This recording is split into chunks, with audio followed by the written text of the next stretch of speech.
feels like every time I get ahead, I end up going 2 steps back. So tonight, I'm just gonna let this one ride. You know what I mean?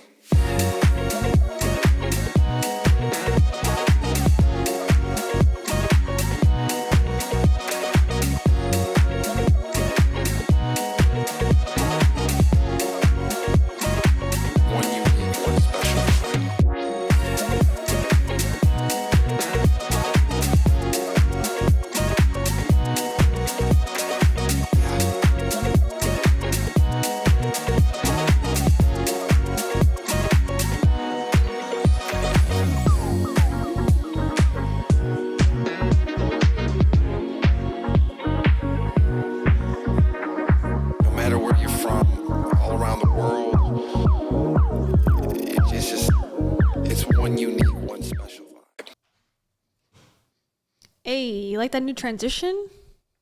Am I a little laggy? No, I'm not lagging. I will never lag, ever. Hello, welcome. I'm in court because I've been found guilty of being absent for several weeks. No, only 2. I was here the week of Valentine's Day because I came live on a Monday instead of Tuesday because Valentine's Day was Tuesday, and my boo thing and I had dinner plans on Tuesday, and that was the last time I was live. It was a long 3.5-hour stream-ish, I believe, at the end of which I found out that Dave Hollis died. So it was a little, to say the least, depressing, shocking. I'm not going to spend time talking about it too much today. I said all I have to say really about it for now in the video that I posted on Monday. What's today? Wednesday? On my channel. So if you'd like to watch, it's there. And for now, we're gonna skip Dave Hollis soundbites for the foreseeable future, and we'll figure it out from there. I still have them cut, so they're there in the Hall of Fame of funny moments from the show. But in not so much better positive news, we have some updates to talk about today from 2 stories really that we've talked about, not super in depth. Boss Lee is sort of a new person to have been on this channel in the recent month or so, 2 months. And so we're going to talk about a sad update. And let me tell you, this is another little personal anecdote or perspective from me. When I heard the news about Boss Lee, I was like, oh my God, I cannot believe this. Like, I've already been feeling pretty low on the happiness spectrum, given the Dave Hollis news. And then this happens. And again, it's nothing to do with me as a person. I'm not involved in any of their lives, but it's just such a bummer. Like, I don't want anyone to have bad life stuff, but it's even more complicated when it's someone you've been critical of. And I feel like I'm starting to wade through those waters of understanding how to feel. And then this happens and I was like, oh my God. So, but she seems to be okay. We're going to talk about it. We're going to watch some of her videos about it. And we're going to talk about some of the things I find to be distasteful about people talking about her. One person in particular, this guy, Eric, who is like an MLM dude, I found his post to be tacky AF. So we do have Boss Lee soundbites. I'm going to play one. Let me know if you hate it. Come on, shorties! Let's go on the boat! If we decided collectively that we're against using soundbites for people who have bad news, I'm open-minded, but for now, I think these soundbites are kind of interesting. Contraband. That's our girl, Boss Lee. Okay.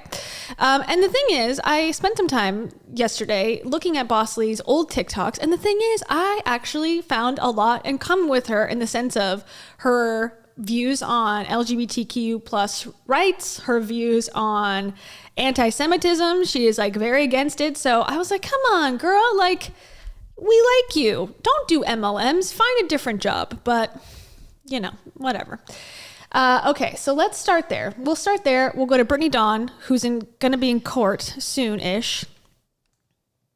Oh, look who's here to say hello. Come here. We're going to do this game again. Come on. Come on. Taro. Okay, she's just going to sit there and scream at me instead. Come on. Come say hello to everybody. Okay, whenever you're ready, I'm going to sit on the side so you have ample space. Brittany Dawn's going to be in court. There was a hearing about her court case coming up that I watched live. Hey, so I have updates there.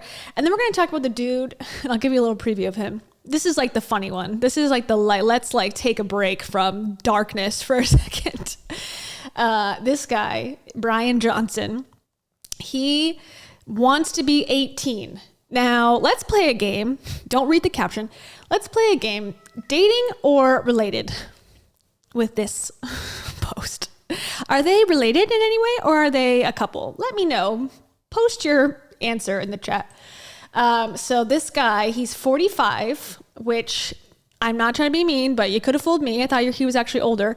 And he wants to be 18 again. And he's a rich man who sold his company to eBay. Come on. And come on, kitty. Let's do it. I hear you. Up, up. Up, up, up. Thank you, Angela Arnold. Thank you. I see it coming through. Finally, there you go. And just for you, Angela and Rebecca, Taro is here. Moving forward. There you go. Yay! Yay! I'll go back to the big screen. Taro's here. Isn't that so cool? There's like a new update with the live stream that lets me do this cool like zoom thing. You can see Taro's tail wagging ever so often. Welcome, Bun Mom. Okay. So let's read. I see everyone guessing about that picture.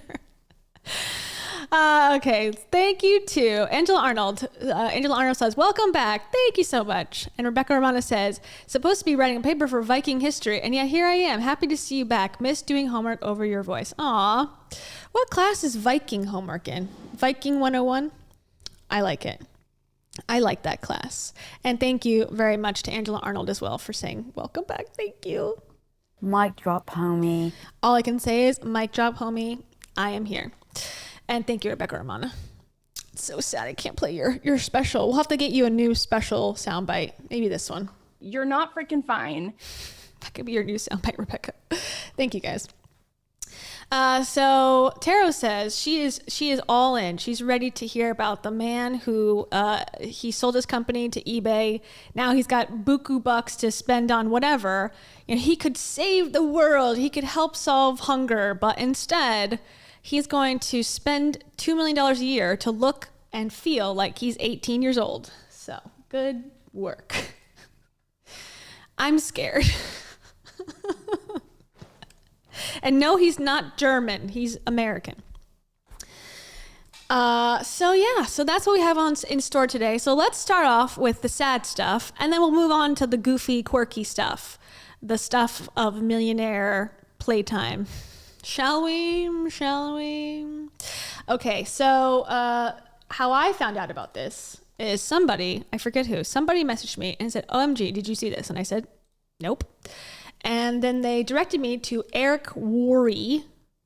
I guess that's his name. He's a guy who teaches you how to run a successful MLM business. And oh yeah, by the way, that was his son in that picture. So yeah. So Eric Worre made a post and it had Boss Lee's face on it. And it says, to all my friends around the world, I need your help. My friend, and probably yours, Jessi Lee Ward, is going through a serious issue right now. 2 weeks ago, she got the results from an MRI that looked bad. So she got a Grail test that said she might have colon cancer. Last Friday, she had a colonoscopy that confirmed it, and the doctor called this week to tell her the biopsy from the colonoscopy came back saying she has adrenocarcinoma stage 4 colon cancer, and it's growing aggressively. So all of that sounds pretty serious to me. That whole part is like, very medically savvy, I think. Like, he's got the terms. At least to me, it seems like, dang, okay, this is a pretty serious thing going on. She's having surgery, and it's stage 4 colon cancer. My God, that is a very serious thing. After the surgery, the doctor will know next steps. Oh, so she's having surgery tomorrow morning at 7:30 a.m. After the surgery, the doctor will know next steps when pathology comes back with results. Okay, now, I have no problem with that part. Him sharing this, obviously she okayed it, I'm assuming, so not upset about that. It's the part that comes under this next paragraph that just, it makes me upset because it is a way to get engagement on his Instagram using his friend's horrendous story to do so. And I don't know if she would be okay with it. I'm sure she seems to be like all about getting engagement, and business is her number one priority, whatever, but it still feels tacky and gross to me. Okay. The reason for this message is to ask all of you, regardless of your particular beliefs, to pray her surgery goes well and she will ultimately be healed. On one side, she's my friend, but in addition, I think of her as a colleague, a great leader, a person with a huge heart, and some sort of close personal relative. I can't decide if I think of her more as a sister or a daughter. Now, here's the part I don't like.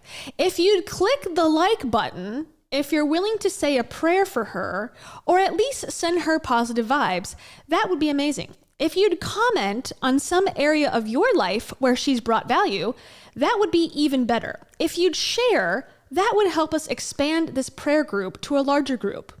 It's like, is this really the time to be sharing and send? Like, this is reminding me of Mel Robbins lately, where she's like, hey guys, here's a traumatic event that happened in my life. Share and listen to my podcast. Share with all your friends to make sure they can be traumatized too by this. It's like, ugh, come on. Like, just take a day off, or just be a friend and not use it as a chance to gain attention on your own social platform. Like, is that crazy for me to say that? I don't think it is. I think that's fairly a normal thing to want, but okay. She's expecting a full recovery, and so am I, but it can only help to come together as an entrepreneurial family. She's being admitted right now, and I will send updates as I receive them. Thanks in advance, Eric. Okay, so that was the first indication of anything going on. So that's Eric. Now let's go to her TikTok, or actually, let's go right to her Facebook Live. It's only 8 minutes. So I compiled a few old TikToks where she's talking about her weight loss, which I think is sort of, I'm going to assume, I proposed that in my video that I did about her going to Colombia and all that a lot of people were accusing her of being on drugs. They were saying she must be on Ozempic, which is kind of what I thought was going on, since all these celebrities are dropping all this weight from that diabetes medication.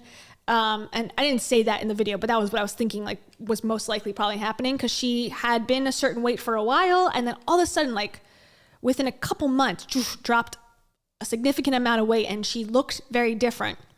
And so obviously people in comments were asking her about that. So she answers some of those questions. But now I think with this new context, it makes a little bit more sense. But I think it's important to watch them, because the way that people were asking questions and then being told what the real answer was, it's just interesting to look back now in retrospect and see, like, it's not always what it appears to be.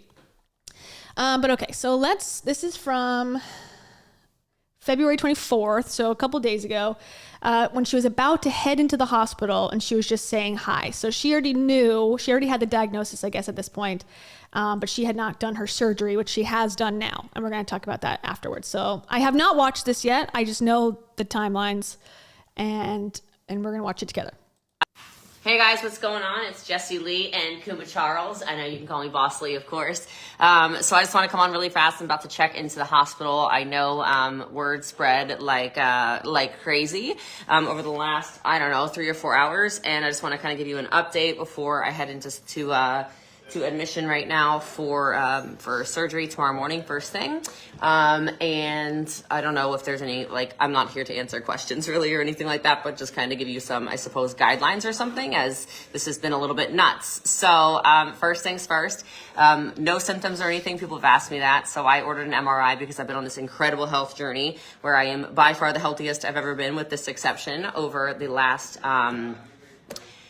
whatever that was, July, when I went with Mateo and Sasha. And so I ordered myself an MRI. It's really interesting and quite corrupt how Okay, that was something that a lot of people pointed out. Like, can you do that? And in one of her TikToks that we're going to watch, she said, I ordered myself my own MRI because of all my connections, which I don't know how being in an MLM, you would have connections in the medical field or at a hospital or have extra stuff for a doctor.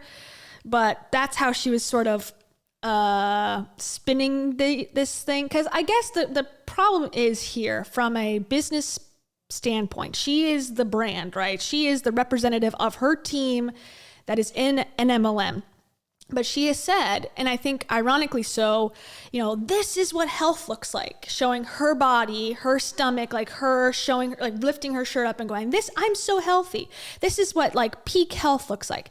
Now she's got to explain or at least backtrack or, sort of double down on that almost is kind of the route it seems she's taking.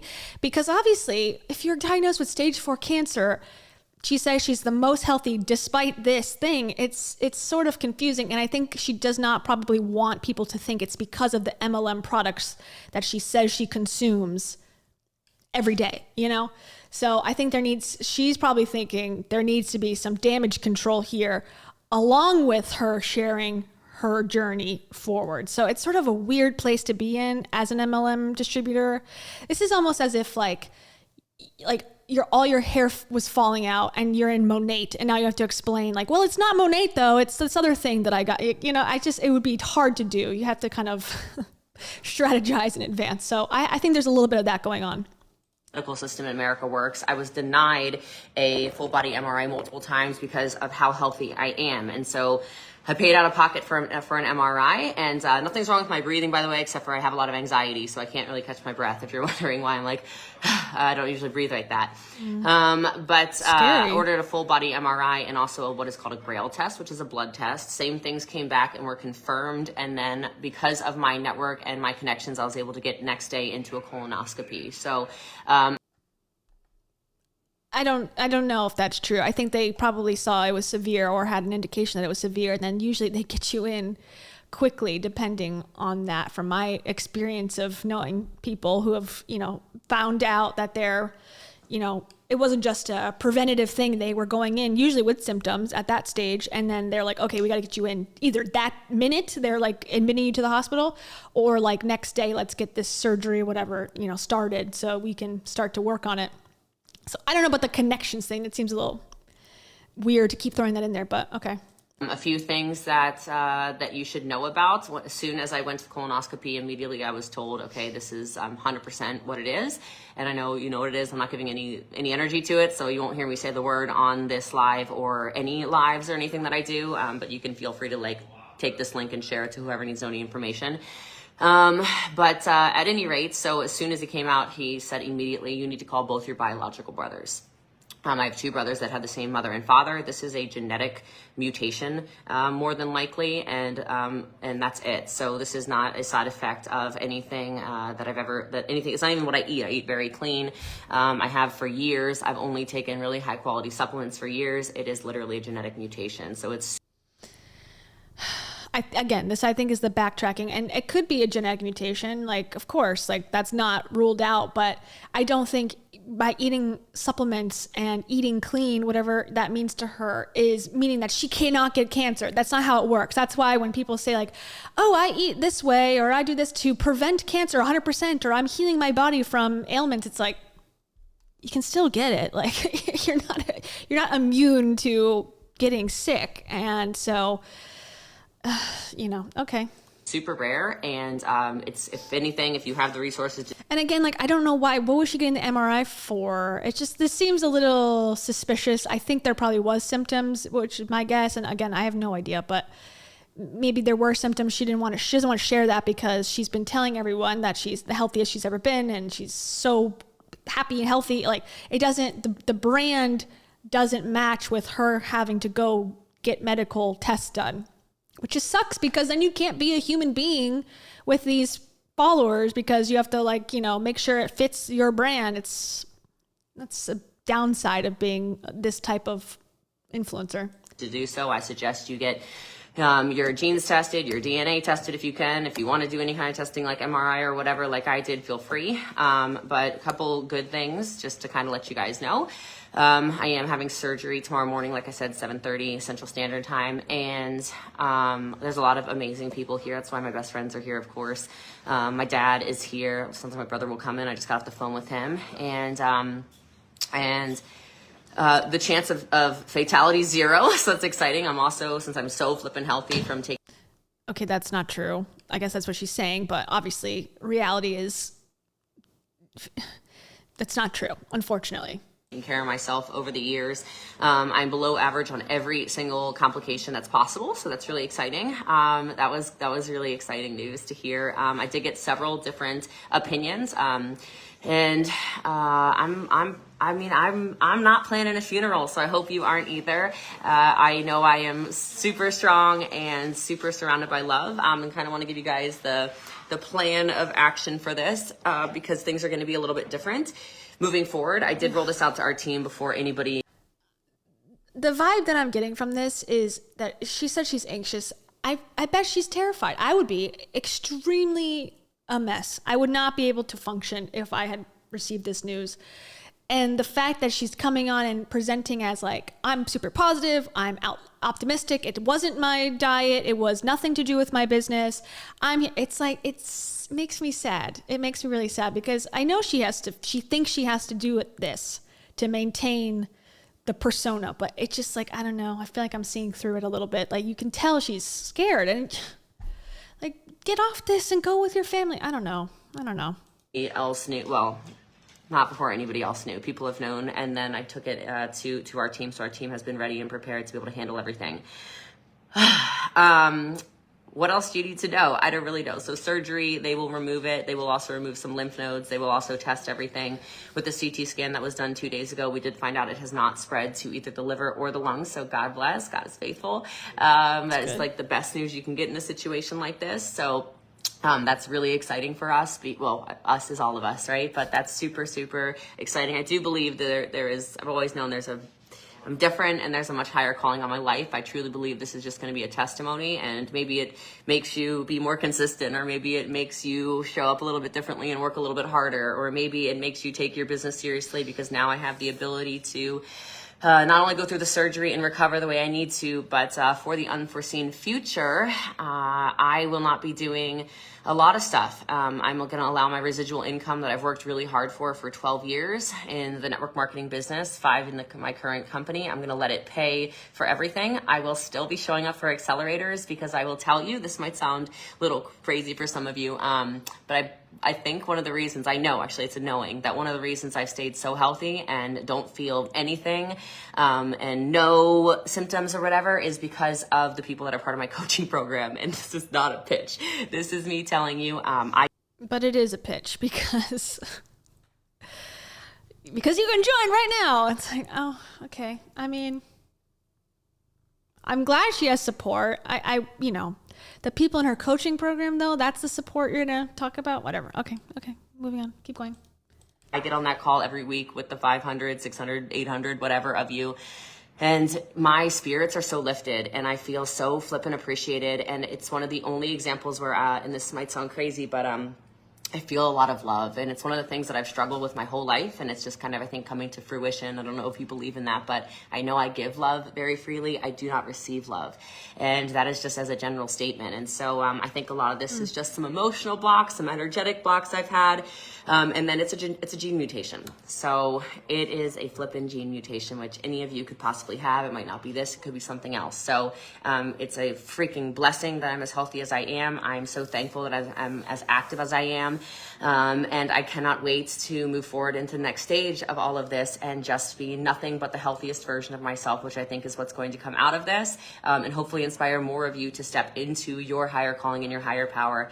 The only thing I'm dealing with right now is actually anxiety. So and I've never felt anxiety like this. So it's been the last couple of days, if you've noticed my breathing on some of my videos. But so good to see so many of you on here. And I will tell you, the other thing I want to tell you is any way you feel like you should be supporting, whatever you're called to do, I will say thank you, do it. I'm not picking up phone calls from anybody, so that's nothing against any of you. My phone's ringing from people I haven't talked to in a very long time, which is interesting, but I guess that's how this is normal.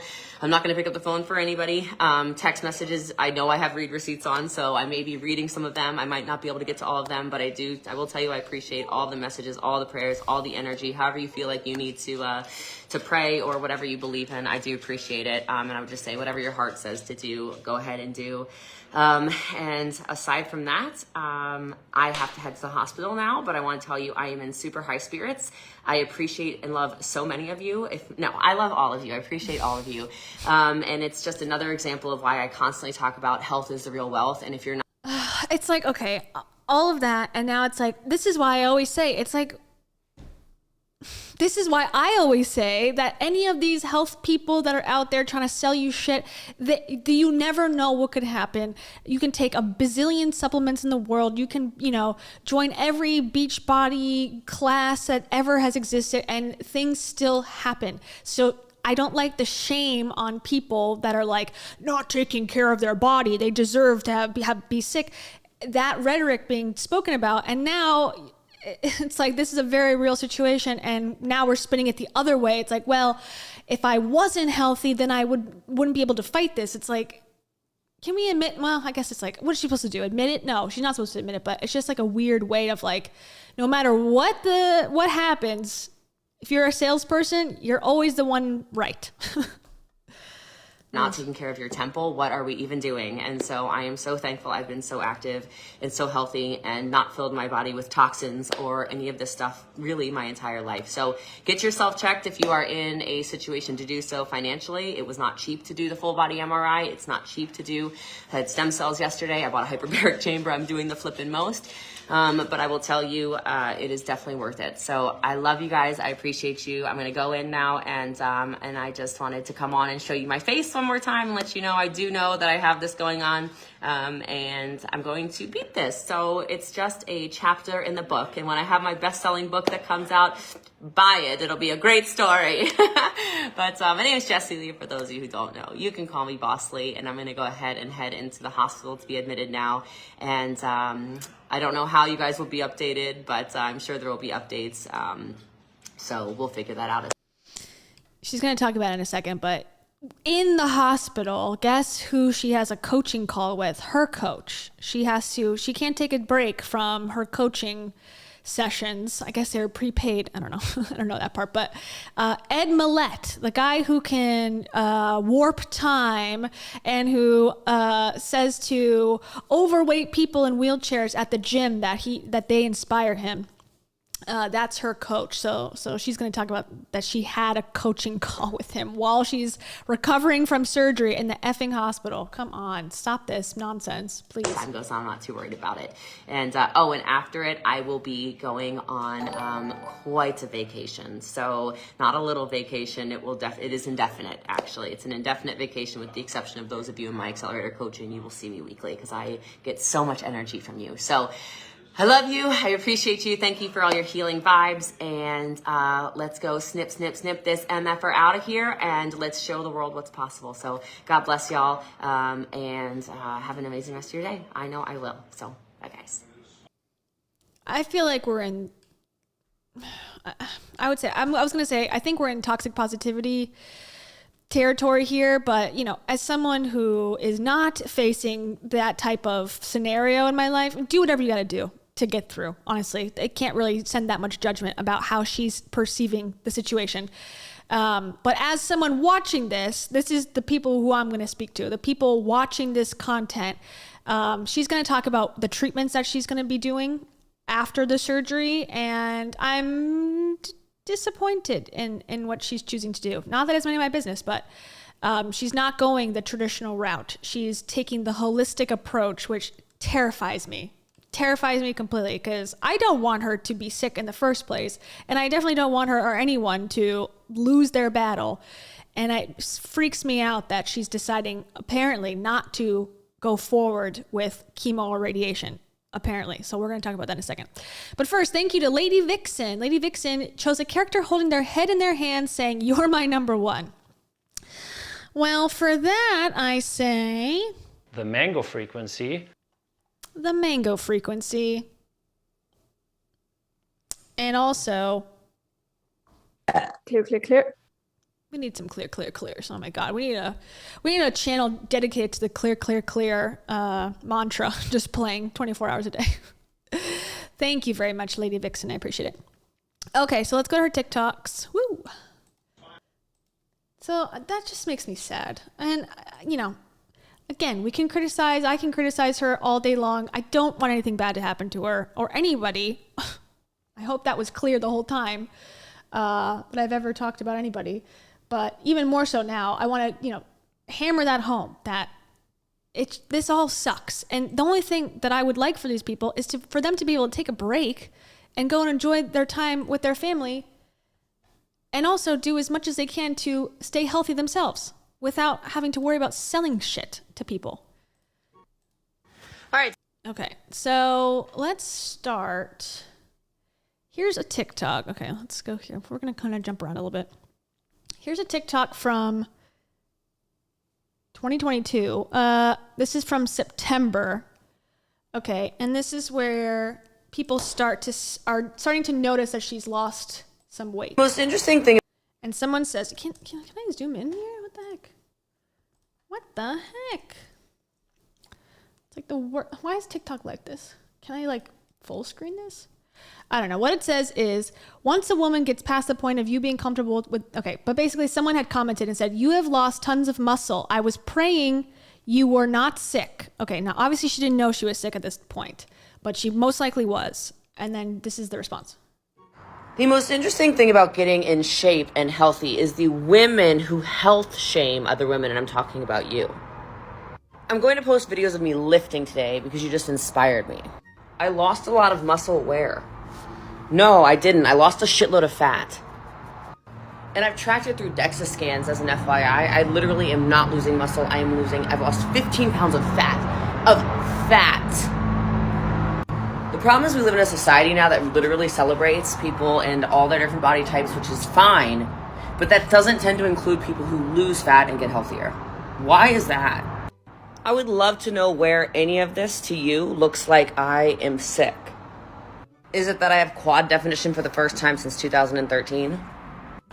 Is it that I obviously have ab lines for the first time since 2013? I don't even have good lighting, but is it my back? My back is fucking ripped. And I think what bothers me the most about this comment is the pretending facade that you cared. I was praying you were not sick. No, you weren't. Anyway, I'm off to the gym. So next time you want to make a comment like that about losing tons of muscle, know what you're talking about and keep your opinions to yourself. Okay, but in reality, she was sick, so maybe the comment was supposed to be positive. I don't know. It's just weird. It's hard to... People... Again, the parasocial relationship that everyone has and some degree that spends time on the internet, when someone's like, you look different, or this happened, or I noticed this, and then people get upset about it, I understand it, but it's in this case, that commenter was right. So it's almost why are you shaming that? I mean, she didn't know at the time, but it's sort of just this weird, and it's always different when you look back in hindsight, but it's just a little, almost ominous now, looking back. Okay, this one is from, and this is just kind of okay, again, to show if you're watching people, following them on Instagram, TikTok, whatever, especially if they're selling you something, the way they present themselves as happy, healthy, rich, whatever, it might not be true. And going back in time a little bit to watch some of how she's presented herself and then seeing the reality of it, it just sort of made me go, oh, damn. This one's from August, so before. And it says, do you ever get sick? LOL, I feel like the whole world is full of types of sickness now, and you bounce around healthy as a horse. Healthy as a horse. I love it. No, I don't really ever get sick. If I do, it really... I can't even think of the last time I was sick. I did have COVID twice, but even then, COVID was a total joke. I think I was napping for a day, and then I was up and around. Nobody even knew I had COVID the first time, actually, because I just didn't tell anybody, and I kept doing all my work. And then it got destigmatized, and everybody got COVID, and the people who had 19 vaccines all got COVID, and so everyone realizes everybody's going to get COVID. It's going to be just like the flu, and monkeypox is next. But no, I really don't get sick. And I think that it's kind of like when you have kids. You expose them them when they're young, and then they build an immune system, and then they are no longer whatever. I'll tell you a couple things. Very high in vitamins. I always take supplements. I eat as clean as possible. A lot of meat. And I do not ever use any kind of hand sanitizer or anything like that. You're stripping all of the good bacteria off of you as well. And take care of your gut health. Hope that helps. Again, it's just like you're not. Here's another one. It's like, how much weight have you dropped recently? This is from September as well. And she says she doesn't eat vegetables. Hello, darlings. I'm here swimming in my clothes, and I realize I'm lying to you guys, but I didn't mean to. Got on a scale today for the first time in like 2 months or whatever, aside from when I went to the doctor. Because I don't even own a scale. And I'm actually down like 15 pounds. It's not 7. Okay, so she was going to the doctor back in September. I think I don't know. I don't want to guess or like speculate too much, but I have a feeling that she may have known something was going on or was worried, because losing that much weight after years of not, unless you've completely changed something, it is a warning sign that something could be going on. So if she's already talking about going to the doctor in September, I wonder if that was the beginning of this whole thing. Okay, what is this? This one is... Okay, so someone was commenting saying, because she's been promoting this diet that does not include vegetables because she doesn't like vegetables. And she said, doctors told me that no vegetables is totally healthy. So then someone's saying, that's not totally healthy. I disagree with that in the comments, as people do on social media. Goodbye, Taro. We'll see you soon. Love you. And this is from October. So I guess this is normalizing literally not listening to your body whatsoever. But I'm guessing you probably do this in relationships too. Like a relationship makes you feel like shit and you just keep going back to it because somebody tells you it's good.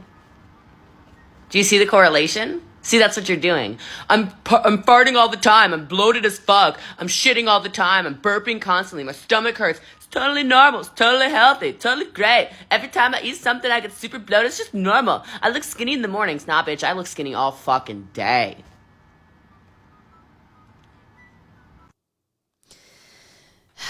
Again, this is just a reminder that you have no idea what people are really doing in their life and their off internet stuff. So, okay, so that was sort of going back, just sort of some interesting ones that I had come across. Now let's watch her updates. Hello, doll. As she's done as of late on TikTok. Okay, here's the one where she's talking about it not being about, not being about the MLM. Hey guys, it's Jessi Lee, and I am in the hospital eating unlimited popsicles right now. So in case you don't follow me on Instagram or on Facebook, you can. Instagram is the same exact handle, and Facebook is Jessi Lee Ward. It has gone very noisy already, so most people know, but actually in the colonoscopy, I immediately came out and was told with 100% confirmation I have colon, you know what, big fat C word. So I am actually in the morning tomorrow. I'm admitted to the hospital already, and then I am going into surgery tomorrow. And so I'm very grateful that I ordered an MRI for myself because I had no symptoms. I just wanted a baseline of my body, and then I was told I needed a colonoscopy. I don't know. It sounds weird. Like, what would an MRI tell you if you were completely healthy?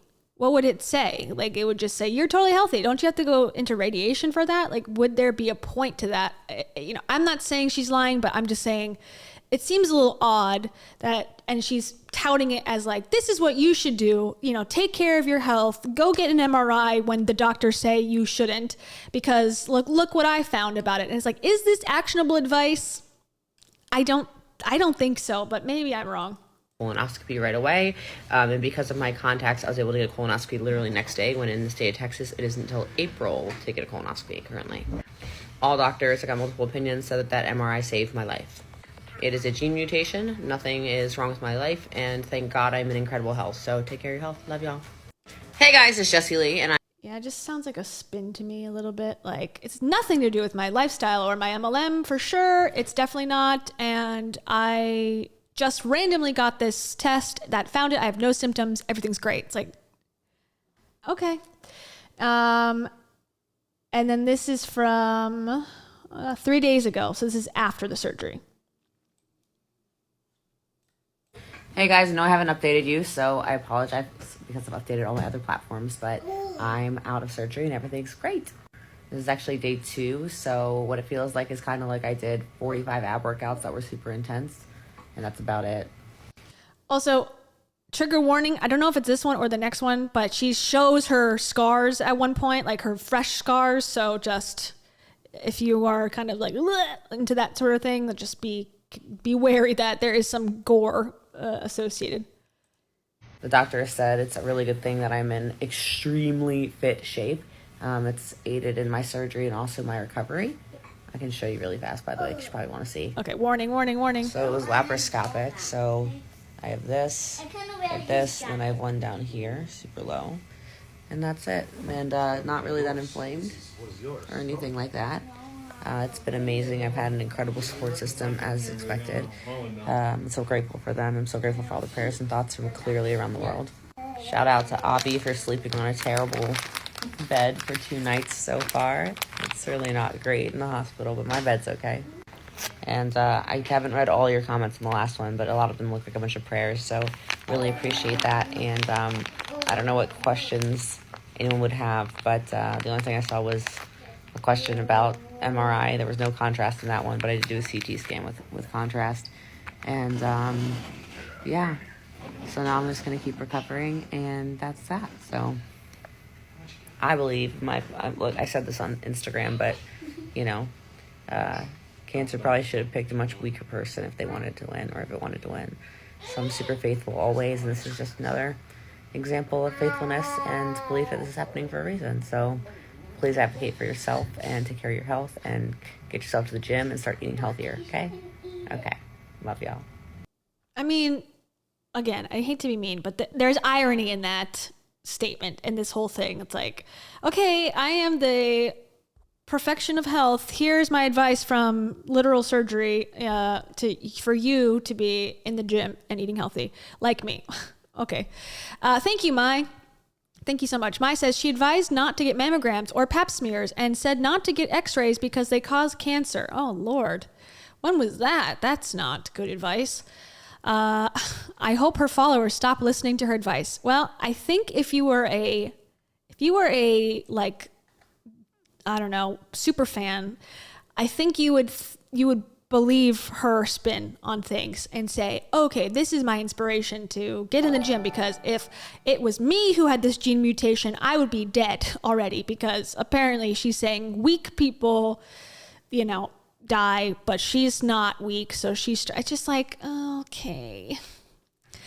Again, it's very much like community means nothing. It's all about your own individual choices. That's how you save yourself. There's nothing to do with a myriad number of things that could be going on, which is including luck, bad luck, chance. I don't know.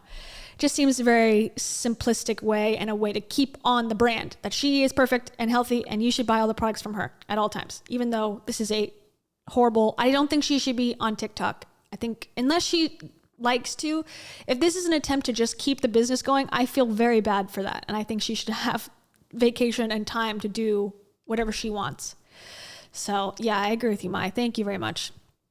And Kate says, I think it's shocking how even though modern medicine is what helped her begin treatment, she takes every opportunity to put down doctors and medicine. Yeah, we're about to watch one where she's going to talk about her treatment plan and that she's going to Costa Rica and not going to be doing things at the hospital. Like I said, chemo and radiation, which I find to be scary. I don't know what they suggested her do, and she's choosing to do whatever, but I mean, that would not be my choice. Thank you, Kate. And for that, I will say, let's see. Let's do a Dave Ramsey one. He's healthy, right? I shouldn't have to feel guilt about playing a Dave Ramsey clip, should I? This is just stupid. You have to think instead of sitting around eating Skittles and watching Oprah reruns. That would be an interesting genre of influencing, like giving life advice from like a jail or something, or like giving health advice from the hospital. The irony, I don't know. There is irony there. Thank you very much. I appreciate that, Kate. Okay, let's keep going. There's a couple more. So this says, wow, you're so young. Do you have a family history? Thanks for sharing your journey. Positive vibes to you. Hey guys, day 3 after they took out, 10 inches of my intestines. So no, there's no family history or anything like that. Today's a little different. I feel very swollen, super swollen. I got this binder thing on me, but we've been walking a ton, and since I've been walking so much, I'm healing really quickly, which is really good. I feel great today. Last night, this nurse pissed me off. We were walking, and it hurt really bad. Like, there's gas that they put in you, and so it, like, travels, and, it hurts everywhere. It's awful. And this nurse was like, oh, if it hurts that bad, you should be walking. And I, like, look at Sasha and Mateo, and I'm like, we're going for rounds. So even though it hurt really bad, I just kept moving and moving and moving and moving and moving. And then, yeah. That reminds me of the Colombia trip. People are like, I can't breathe. I need help. And she's like, ugh, this is supposed to be for your growth. And you're not going to grow unless you walk up a hill in Colombia and the heat, guys. Like, lay down. Listen to the nurse. What are you doing? Yeah, I immediately felt better because the movement is good. So went to sleep last night. No painkillers during the day at all. I do take this Dilaudid at night, which, ooh, I like. Girl, Dilaudid is a painkiller, okay? I remember I did watch this one already. She's like, I'm on no painkillers. I am on this thing called, morphine, but that doesn't count. It's like, Dilaudid is a strong painkiller. Let's just say that. Dilaudid at night, which, ooh, I like it. It makes you fly, baby. But aside from that, all clear. I'm just taking Tylenol. I did just ask for Tylenol again. Because I am really, really tight and sore today. I did have my coaching call with Ed Milet, and I was able to manage that, which was great. Can you imagine? You're in the hospital. You have to talk to Ed Milet. I cannot think of anything worse. And I think that's about it for the updates today. I have no idea when I'm getting discharged. Maybe tomorrow, maybe today. Who knows? I don't really care. Honestly, it feels like a freaking vacation because for the first time in 12 years, nobody's asking me business questions. Except for a couple little, rotten ones. But, just kidding. They're not rotten. I just don't know how they don't know that I don't have this right now. So, anyway, aside from that, everything's good. Happy Monday. And I'll keep you guys updated. I have no idea what you want to know. I guess you could comment questions you have and I can answer that. But, yeah, no family history. It's a gene mutation. So stupid, right? And the photos of it, like I got photos and video, it's so gross. But I used to want to be a doctor when I was a little girl, so it's kind of cool. I like looking at it like, ew, that was in me. It looks terrible. All right, anyway, let y'all go. Ciao. Yeah, I feel bad for her. Sabrina, thank you. Sabrina chose a Shiba dog squeezing a big red heart. And for that I say... Nothing! I say nothing about that. I say this random thing. Their building's bigger than yours, and their furniture's nicer than yours. Okay, Sabrina. Thank you. I appreciate it. Okay. And also it's like the one sad part that she said there was like this in 12 years. So she's been doing her MLM for 12 years. Feels like a vacation, recovering from super serious surgery. I thought being an MLM was like the most amazing, easy nooks and crannies of your time, chill, the best friends you've ever made in your life business. Not that you would feel relieved by, being in the hospital, getting away from it for a day. But okay. Good morning. Okay, now we got 2 more. Good morning, day 4 after getting part of my lower and upper intestine removed. And a really yucky tumor. And some lymph nodes. So it's Jessi Lee, if you don't already follow me.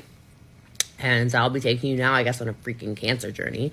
But anywho, I am getting released today, day 4. My recovery is so fast. Like, my doctor was like, girl, like, you being in shape is just, like, you don't even understand. I'm like, I do understand.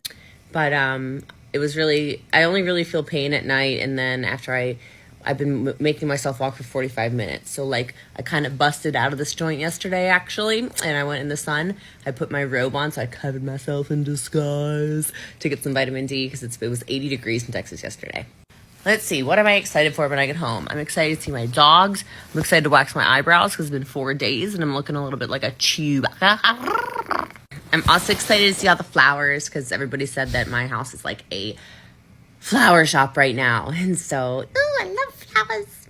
This hospital was amazing, though, with not only the doctor and his bedside manner and his nurse and his whatever. But the nurses here were great, and the food was not bad. I mean, I only ate solid food last night and today, but because I pooped. But it was not bad. And so now I'm gonna get dressed and put some clothes on. I'm gonna go home, and I will keep you guys updated. The other questions I saw a lot about was about chemo and radiation. We won't know anything until pathology comes back either today or tomorrow, and I'll update you guys on that. But then the other thing is, like, I'm very anti all of that for reasons. I didn't even give my dog chemo when she had cancer. I took a holistic route, and so I did buy a hyperbaric chamber for those that didn't see. Yeah, so we're at this part now. How did the dog fare? I would like to know. The hyperbaric chamber is something that Dr. Amen, the brain scan doctor that I've talked about a lot on this channel from time to time, because all of the quote unquote scammers go see him to get their brain scanned, and it looks like a child's drawing because there's really no information. It's outdated technology and it's bullshit. But he recommends the hyperbaric chamber, which I guess she bought her own, which is expensive. But I didn't read a bunch of studies, but I read a bunch of articles about studies that said there's really no amazing benefits of hyperbaric chambers that have been studied, at least extensively at this point. So, treatments for that, if you go to a place, can get up into the $30,000 range because you have to use it so much. And it's more of like if you're training for a marathon or a very specific reason, from my understanding, there's not like conclusive evidence that it does what the people who run the clinics that have them claim it to be. So the fact that she's picking that, and she's going to talk about red light therapy, which is, I think, involved in another MLM, unless she's talking about something else. Like there's this MLM for red light therapy. I think she's just taking a risk here, in my own personal opinion. I did take stem cells on the Friday before surgery. I will fly to Costa Rica to get more stem cells, like the deeper, crazier stem cells.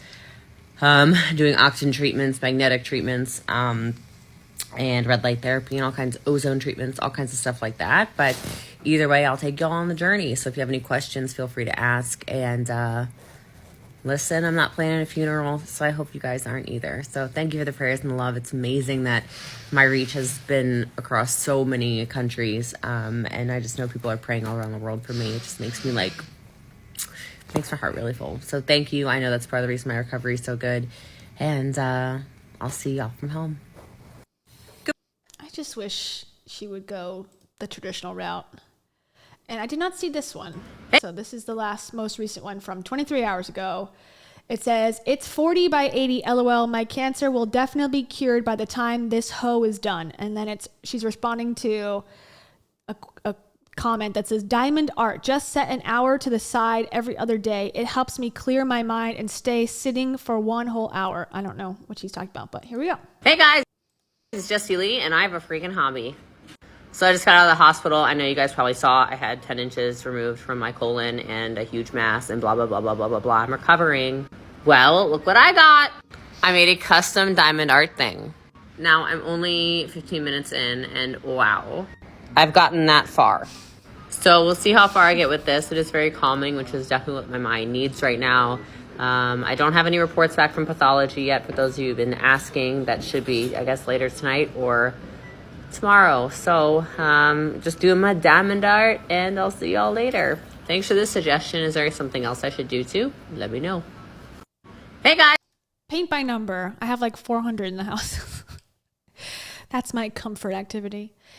Yeah. Okay. So there we go. I'm assuming by Costa Rica, this is something that's been on my list for a while, but definitely on the downer side of things. It's like these alternative cancer treatment centers that are in South America or Central America, depending, or even Mexico. Some of them are. And a lot of people go there either for alternative cancer treatment, or if they've gone through regular traditional treatment and it's not taken or not worked. My friend that I had talked about during the medical medium episode, he had gone through traditional treatment. It wasn't working. So he went to Mexico and got treatment there, and that didn't work either. But basically, some of them are definitely sketchy. in the sense of they promise you the world. They say, oh, it can cure everything. And they do, like she said, the ozone therapy, whatever that is, breathing, you know, Reiki, that sort of thing, which I'm not saying is wrong. I'm just saying that it's risky. And then especially as an influencer to tell people this is what you're doing, people can make their own decisions, but it would freak me.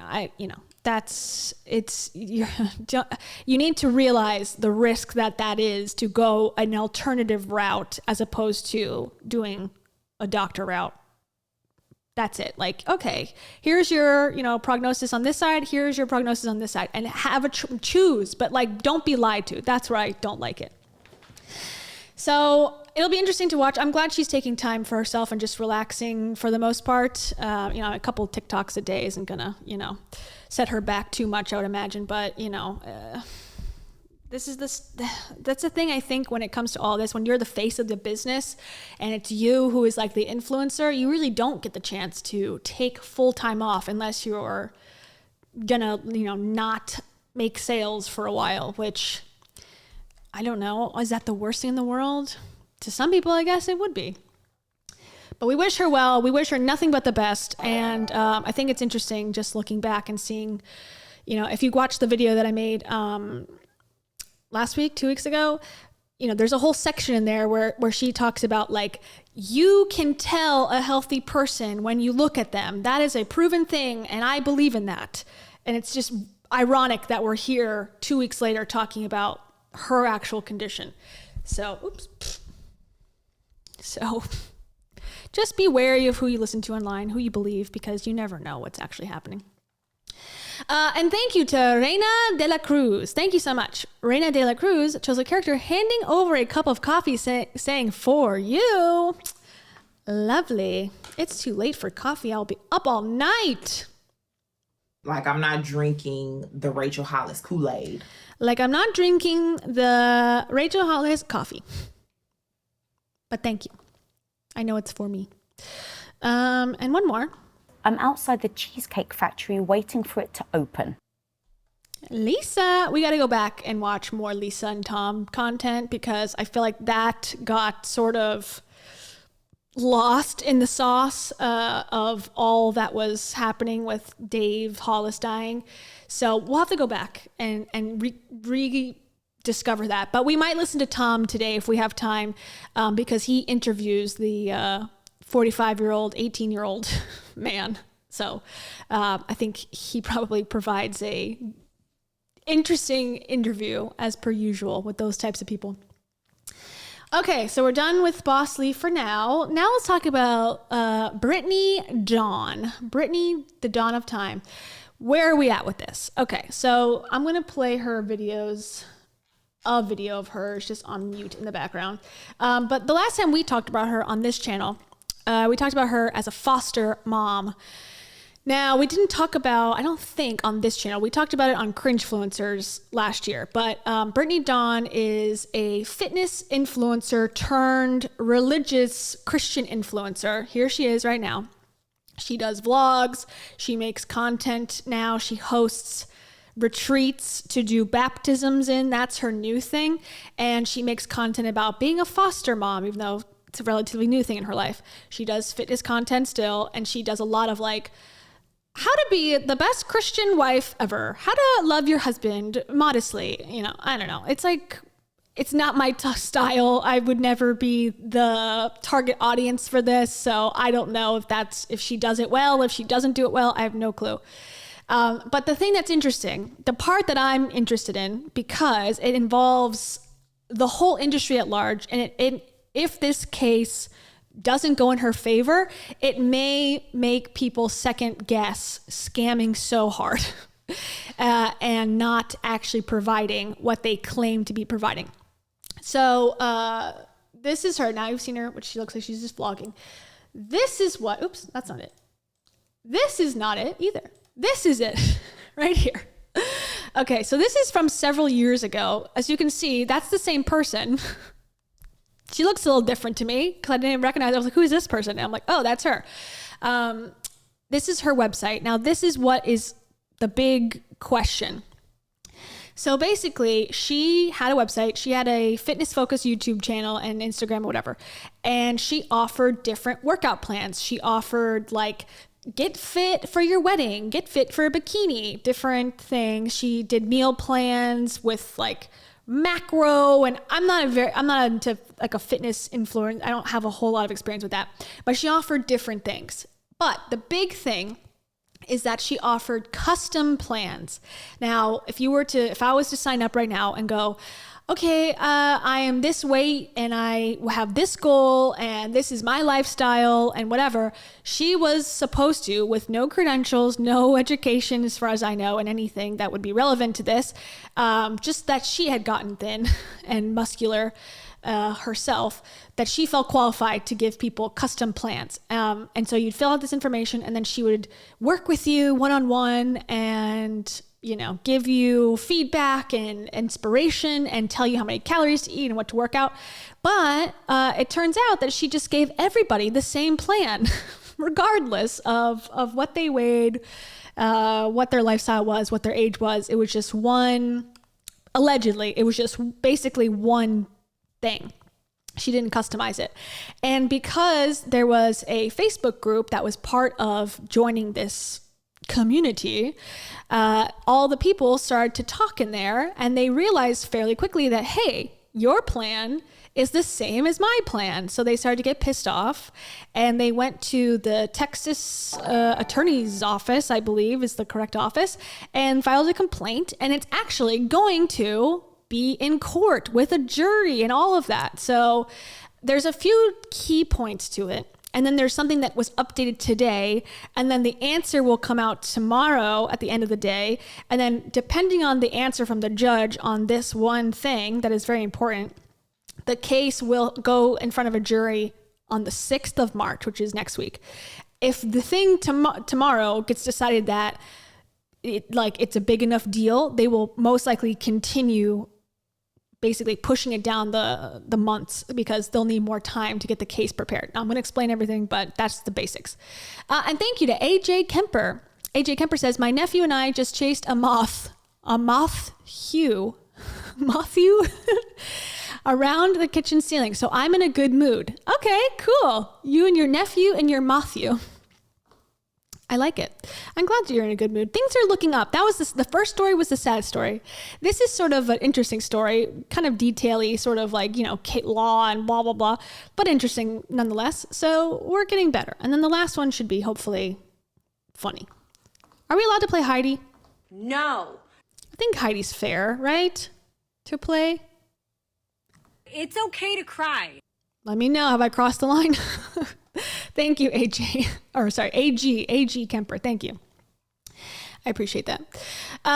Okay, so it's interesting because I'm shocked that this website's still up, by the way. I don't know what purpose this has because I don't even think she does this anymore. I'm pretty sure she's just doing the Christian baptism conferences, retreats, whatever. I don't think she actually does it, but here is what it says. Packages. Macro consults. So you get a macro intro guide, personalized macros, 1 recalculation, 72-hour email support, which I guess didn't happen. Food guide, supplement recommendations, 3 free workouts for $80. And then the most expensive one is this 90-day plan. You get macro intro guide, that's $260. Personalized macros, 90 days of workouts, 90-day recalculation, weekly emails, blah, blah, blah. So success story, she was doing her thing. And the crazy thing about all this is, now this just came out recently in the court documents. We all knew she made money. Like we thought she made $100,000 plus, which to me is shocking and amazing that you have a website that sells, like fitness stuff and you would make that much money as like a single person. But it turns out she may have made $1.6 million, okay, from this scam thing. However, to me, it's like, okay, you had the customers. Couldn't you have just hired a couple people to help you actually pull this off? You could be a multimillionaire by now. Like, what is wrong with you? Well, I don't get it. Like, there's really no reason as to, she made $1 million by doing nothing. She could have made $10 million by doing something. People apparently really liked her. I don't know.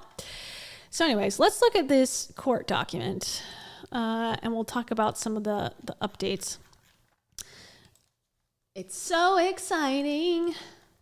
So basically what the prosecution, so the state of Texas is saying that Brittany Dawn has not given them all of the true facts. So when it comes to a jury trial, and I don't know why she hasn't settled this either. She has a chance to settle by not going to court, not having all of this stuff be brought up. She could pay, they could come to an agreement about how much she has to pay the people who are accusing her of scamming. And then she could go and move on. She's already moved on to a totally different business, but she's decided that she's going to fight these charges. I don't get it. Maybe she's got some secret hearing or something that she's going to reveal like at the trial, like, guys, this is what happened. And it's like, oh, she's totally innocent, but I don't think so. So anyway, while they're preparing for the court case, the prosecution basically, I don't know if it's subpoena is the right word, but they basically ask for everything that's relevant to the case. So all of the files, all of the customers that have complained, they want to see a list of all the customers, what they paid, and then what she provided, and if they had asked for a refund. Now, I guess Brittany had provided her lawyer, which then gave the prosecution the information and the documents, like haphazardly. Like they said that it was like screenshots of a receipt or, a partial picture of an email. So it was very hard to understand. There was no chronological order of anything. And there was more than 52,000 documents. So since that was given over, the prosecution has had to hire people to start to understand this. And even with 52,000 documents, a lot of it were repeated things. And so they're accusing the defense team and Brittany herself of withholding evidence that they are by law allowed to see to build their case. And so that's what was put up to the judge today, was that they believe there's thousands more documents that is involved.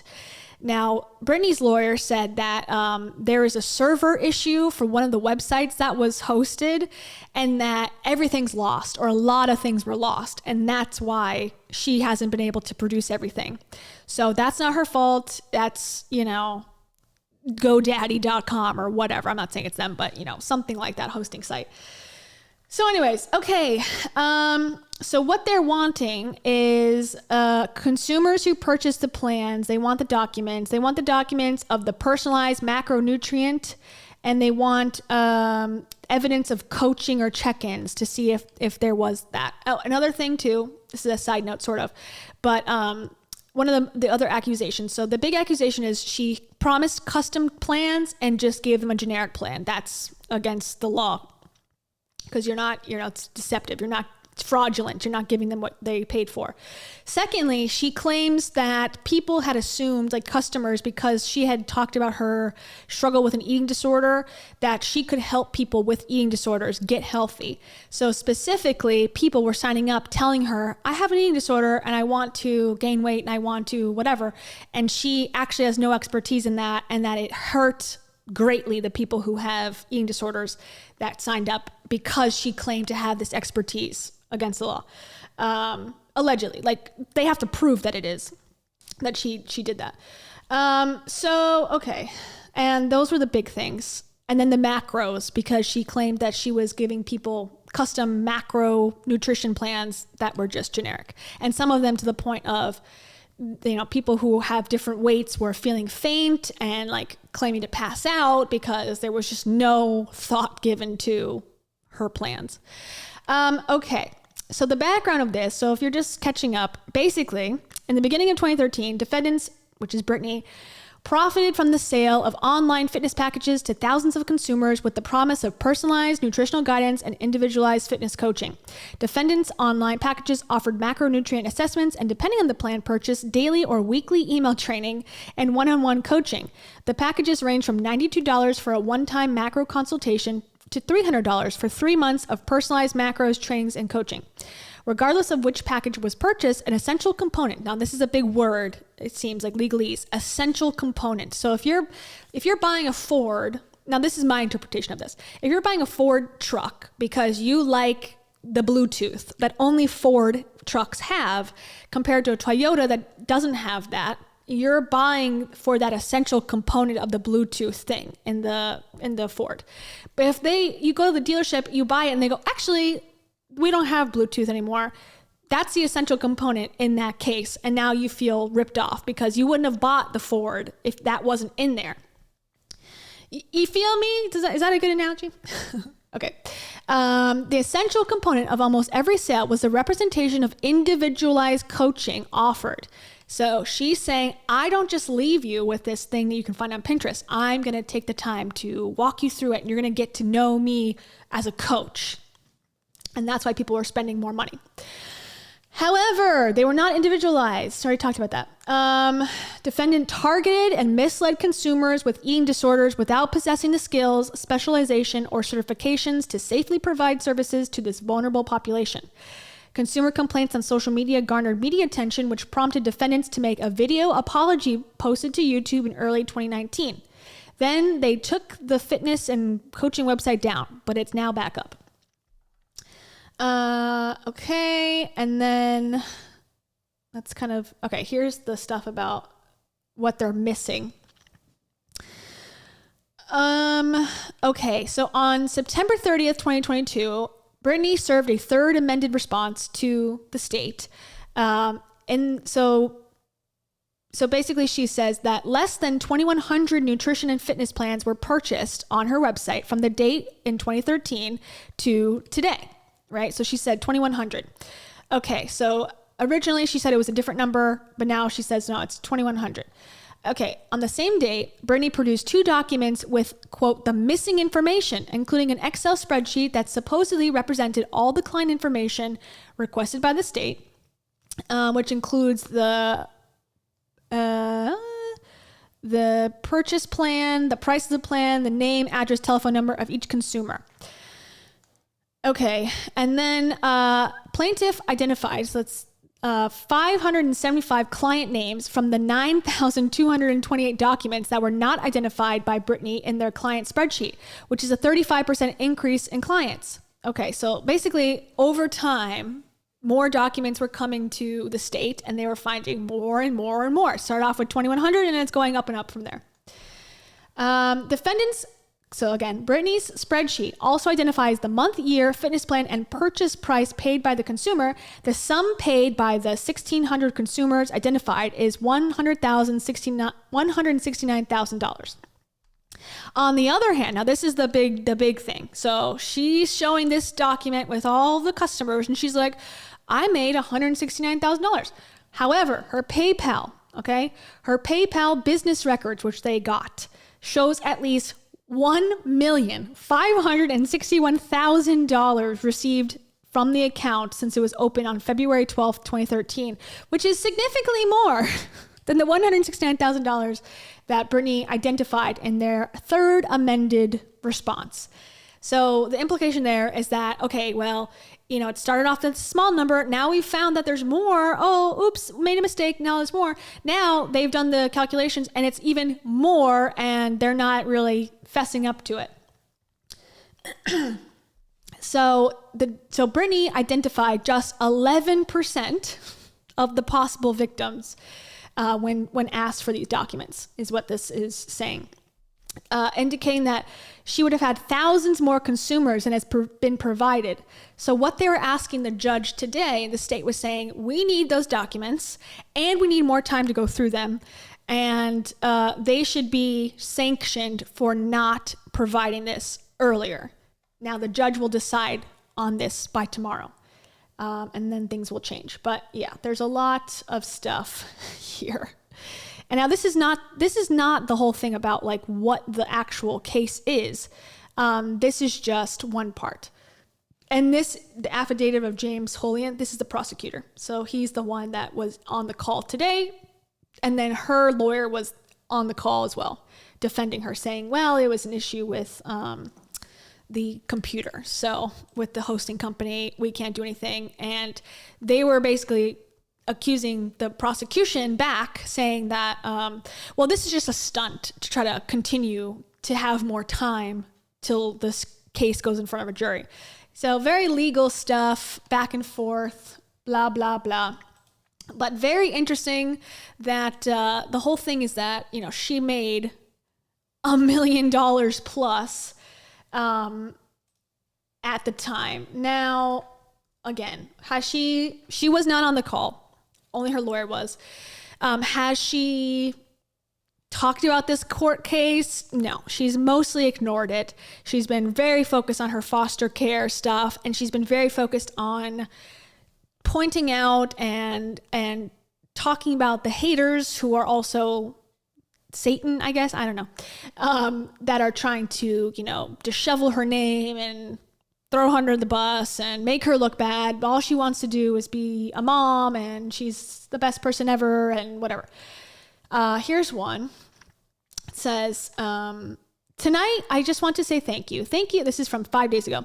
Thank you to those of you who have left heartfelt comments. Thank you to everyone who's encouraged me, made me laugh, or sent me a DM to say, just keep going. Or I guess keep going, because tonight, this has been my reality. This is me clinging to the Lord, asking him for strength, refuting word curses, and begging him to remind me of the truth. Social media is about 10% of someone's day. Okay, this is something that Heidi Powell also said. She's like, you only see like 7 minutes of my day. It's like you post so much content every single day, and the amount of videos that you post, it's not just the posting, it's the recording. Like there'll be a slideshow of like 25 videos, and yeah, it turns into 30 seconds, but like it's from the morning, the second you wake up to the end of the night. Like I'm pretty sure we know a good amount of what you're showing us at least. It's not like, oh, I show you like a selfie and you think you know everything. It's like you're making vlogs like every day. Like, are we supposed to believe that this is not your life or what? But anyways, social media is about 10% of someone's day, yet some people think they know everything and every detail about your life, that they've really got you figured out, that they know who you are, what you are, and why you are XYZ. Behind every account is a human being with a heart, soul, and eyes that read everything. Okay, not everyone. I highly suggest not reading the comments. I used to be a comment warrior. not to make a joke, but Brittany, one of the things in one of the documents I read that one of the people who had filed like complaints about her, they asked her why she thought Brittany Dawn was qualified to be an eating disorder coach, and she said, "Well, Brittany Dawn called herself an eating disorder warrior." I just found that to be kind of funny, like a weird way to describe yourself. Okay, but she's a warrior. Let's see. So she reads everything. Again, I don't think everyone should read. I don't think anyone should read everything. All comments. It's too hard. These last few weeks alone, we have been harassed, stalked, and cars show up in front of our home, had people stopping to take pictures of our home, threats, and I could go on. The truth, that's been my life for the last 4 years. I have kept silent and have handled it with the utmost grace. Says the person that is the one, okay, whatever, taking a selfie crying.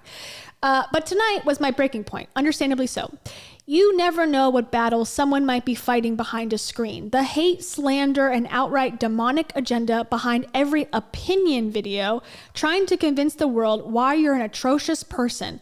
People using my name in their videos to gain likes, views, and attention. But our sovereign God, my God, his word in Psalms 23:5, quote, "You prepare a table before me in the presence of my enemies. You anoint my head with oil, my cup overflows." I don't know what that means, but that just so happens to be the very scripture the Lord gave me last December for 2023. Sitting here tonight, I have full faith that something divine is coming, a supernatural shift, that every moment of mockery online plastered to my name will be used for his glory, not mine, but his. Also, recently she posted a TikTok that said, everyone who spreads, hate about me online, whatever, is bringing the right people to God, because I'm a godly woman and people are finding me through your stupid video that's saying I'm bad. So actually, this is like God's recruiting tool. Okay, so if that's God's recruiting tool, then people should keep doing it then, right? Because you want more people to go to God, right? So I'm sort of confused by the sentiment. And she's like, you know, she takes a lot of crying selfies. So I don't know if this one's necessarily any different. And I hate to like laugh, but like, I don't know. I mean, it says, one of these comments that she highlighted says, because you have a horrible track record with everything in life, can you blame them? You're being sued by the state of Texas, ... I mean, that's a true statement. I don't know what she's referring to, what track record, but I mean, she is being sued by the state of Texas. That is a true fact. So what do you want us to do about it? Sorry, like, I don't know. And then talking about how did you get another child? Well, I think the issue is she's being sued in civil court. She's not being sued in criminal, at least right now, court. So, you know, and she's going through a private foster care situation. So, you know, there's really no law, I don't know, about fostering with a pending litigation against you in civil court, especially through a private program. So, I mean, that's sort of just an opinion.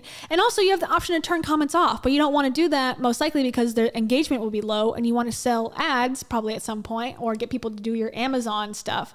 I just feel like certain people have figured it out, which is the name of the game. Any attention is good attention. Even if it's negative, it drives traffic to your page. People love to be in fights and love to stick up for people, and especially when they bring, you know, religion into the matter. There tends to be different camps that set up. So yeah, I find it to be, I'm flat out against, if you haven't heard me say this a million times by now, putting your kids on the internet. I don't care if it's their birthday. I don't care if it's, you know, something that you are proud of them for. If you have an audience that you are monetizing your content around and have more than, you know, the people in your neighborhood and your family on your account, I am flat out against putting your kids on Instagram or on social media, period. I feel like that's one of my strongest points because you are not capable at a young age, and especially in her case, a fostered newborn child is going on their page. I mean, they blur the face, but like, you know, to me, that's exploitative. This is exploitative behavior. This is not to show your friends and Meemaw, oh, look at this little baby we're watching. This is to make money. Okay, I don't find that fair to use children as props. Now, whether her intentions are wonderful or not, I don't care if they're good or not. It's not right. That child deserves a chance to choose for themselves. Anyways, so yeah, and it's just like, is this really, like, this is what you're doing? I don't know. I find it to be, she's talking about being a foster parent, but like, you're showing the kid's leg, you're showing, I don't know,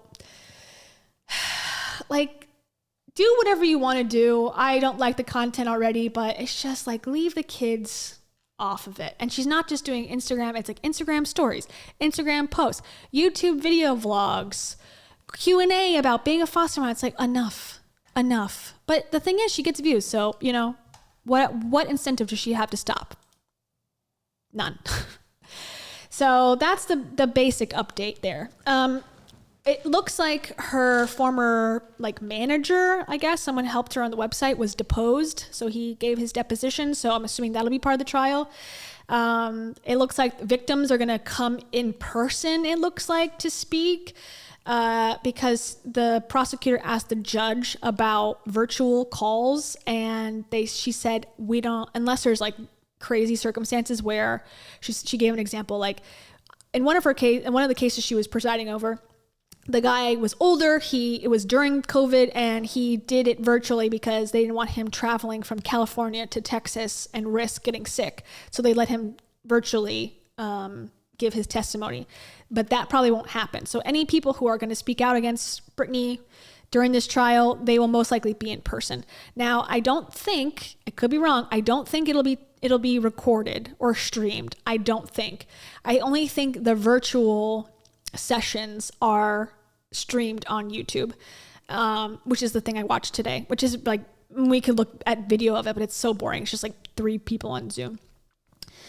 So unless something changes, as of right now, the case will be seen in front of a jury on March 6th, and it'll probably be, I would say, no more than 5 days, I can imagine, that this case would go on. I was on the jury, not on her jury. I was on a jury once, and the case took 5 days. It was a stalking case. Very interesting, very weird. I loved the experience. I'm not gonna lie. I felt like I learned a lot about the court system. The defendant defended herself, which was sort of an anomaly and interesting. The case was weird, but no one had died. It was sort of like, it was not innocent at all. Like, obviously, like in the sense of like, oh, no one was hurt. People were hurt emotionally, but it wasn't as like grim and serious. And there was a lot of discussion about like conspiracy theories because the defendant had believed in a lot of conspiracy theories. Basically, this is sort of an aside. I'm sorry, I'll be quick. But so the woman who was being charged with stalking, it was against her neighbor, ironically enough. It's like, how can you not stalk? Because you're like living above them. It was in a townhouse.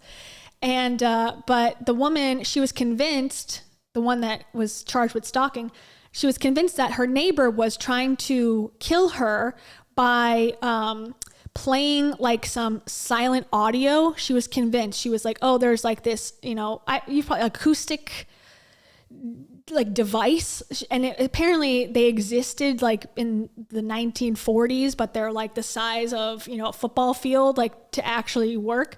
But she was convinced that that was in her neighbor's house, and so to retaliate against this thing that actually wasn't happening, this woman would like bang on the walls like all night long with shoes and stuff, and like drop weights on the floor to piss off the neighbor she thought was hurting her. And it's not funny, but the weirdest part of the whole trial is that the woman who was, defending herself had internal security cameras. So security cameras inside her own house capturing her doing all of this. And they had to play that in court, and everyone's just like sort of laughing because she's like banging shoes on the wall. It's so weird. Anyways, we found her guilty, basically. And we didn't do the sentencing. I don't know how it works in other states, but in Florida, the judge sentenced her. So I think she had to go to some prison time because this was like a third account against this woman. But it was a very interesting experience. And I highly recommend if you're thinking about not going to jury duty, I think you should, because you might learn something. And we got to play Scrabble, and you got free lunch every day. They gave you a voucher. You get to walk around and get free lunch. Psh. There's way worse ways I could spend a week. And I don't have to do it for 3 years, which I was actually sort of disappointed. I was like, dang, I would be a professional juror if I could. I feel like I'm decent at making decisions.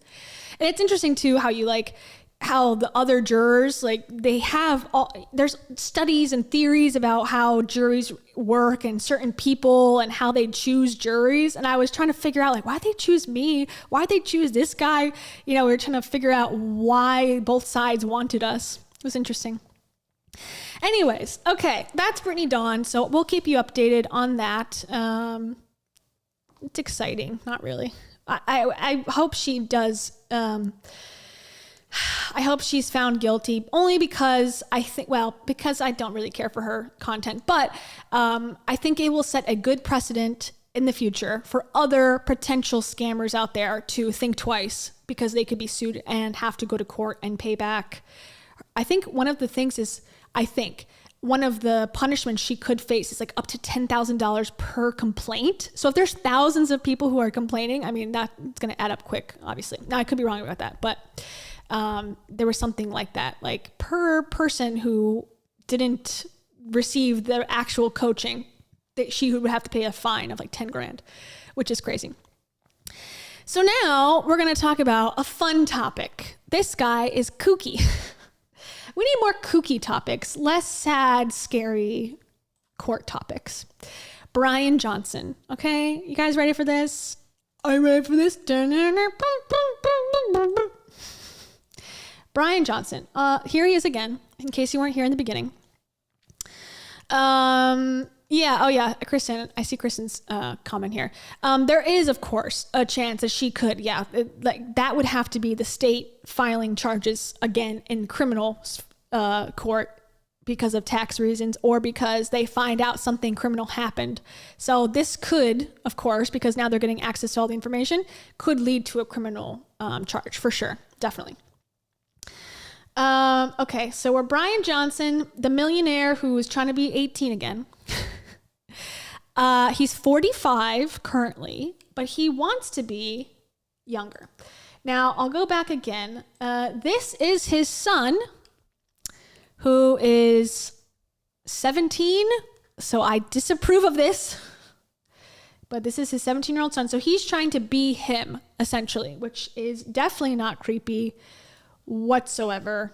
Here they are in their compound. Yeah.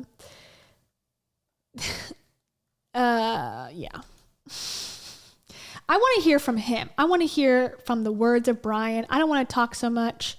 I want to hear from him and hear what he has to say. And this is his YouTube channel. Perfect place to do that, to hear from the man himself. This says, why I'm spending millions to be 18 again. And I'm assuming the answer is because I have millions to blow. It says, Blueprint is a public science experiment to determine whether it's possible to stay the same biological age.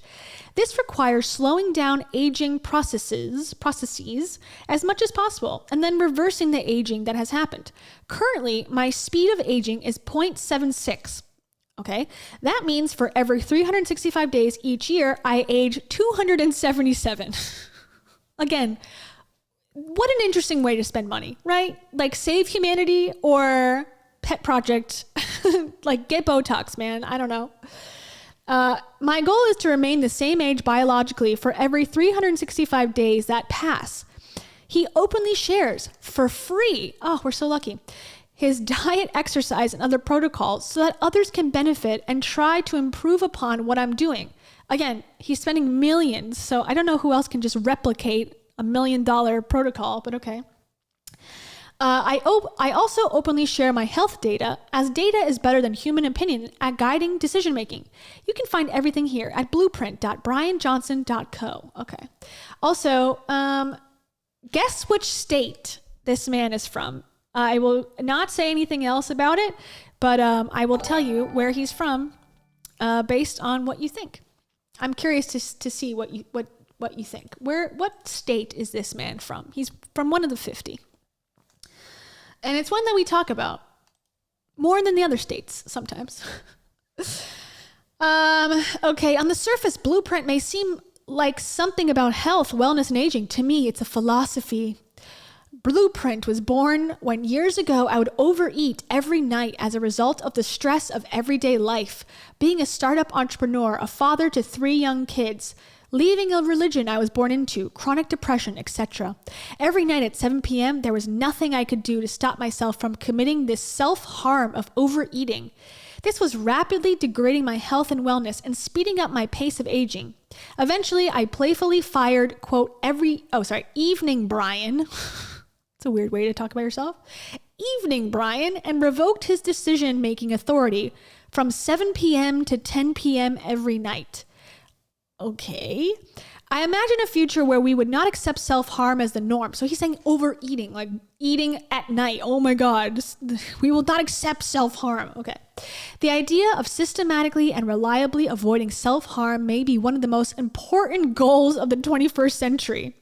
How silly is it that we do things individually and collectively that harm our self-interests? How odd is it that we are so normalized to it that we even cheer it on? How about you work on like getting healthier food options for cheaper globally so we can all eat and participate in this, except instead of you just doing this in your secret lair in LA. How about that? Thank you very much. I missed that last one, but thank you. And I'll check just in case that I'm missing anything. Give me 1 second. Let's start playing this video. Again, this is why I'm spending millions to be 18 again. Here are his backup shelf one. Oh my God. This is a guy who writes, look at this, backup shelf one, backup prescriptions. This is a dude who labels his prescription cabinet. Okay, I'm already understanding. Type A personality. We got garlic, turmeric, lutein. Okay, seems okay thus far. Here we go. This one is metformin. This is given typically to diabetics. It's been also taken off-label for longevity purposes. The people who I admired the most did things typically over a multi-decade time frame. People who, in their time and place, they survey the landscape of things that they can do, and they identify the thing that can barely be seen. And it's a good screen screen stop point. Kimberly Cosse, I want to say thank you. I'm just living my average daily life and not realizing there are people like this out there. LOL, very insightful. There's always people out there that are doing weird stuff, especially the rich. So you can feel good about this, that your life is more normal and most likely better than this. I would leap to guess. And say, I'm going to try to do that thing. In 2021, Brian Johnson set out to break the world record in age reversal. There's a world record? How do you quantify that? I'm probably going to miss. Probably going to get demonetized. Okay. Oh, he's got a braid now. Here you go. Yeah, good. I'm going to go quiet for a second. Okay. He's getting his face photographed. I started Braintree when I was 27 years old. I bootstrapped the company for the first 4 years. And we were profitable every month. And then I raised money and we sold it for $800 million. And then I made $300 million of that. At the age of 34, I thought it's time to try to do something meaningful on that kind of multi-decade timescale. So he made Braintree. I was not familiar with that company before, but Braintree was sold as like a payment system or something. So he says he made $300 million in the sale and the deal of that. In 2022, Brian set a new world record. He published results indicating he reversed his epigenetic age by 5.1 years in 7 months.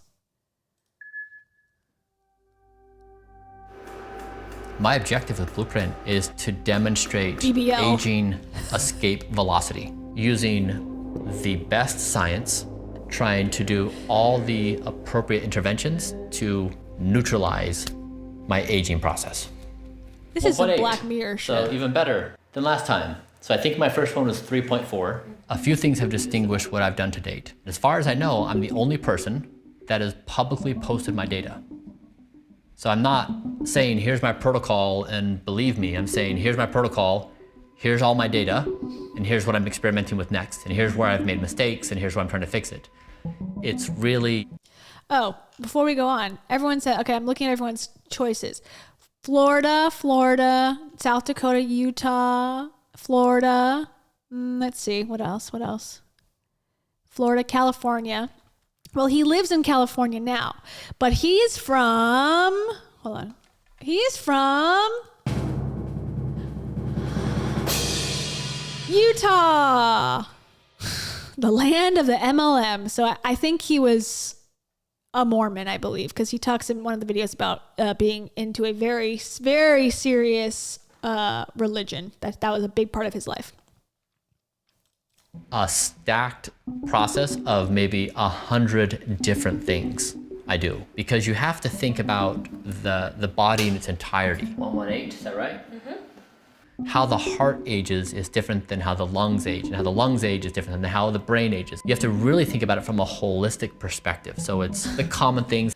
Hold up. Are you eating poop? What is this?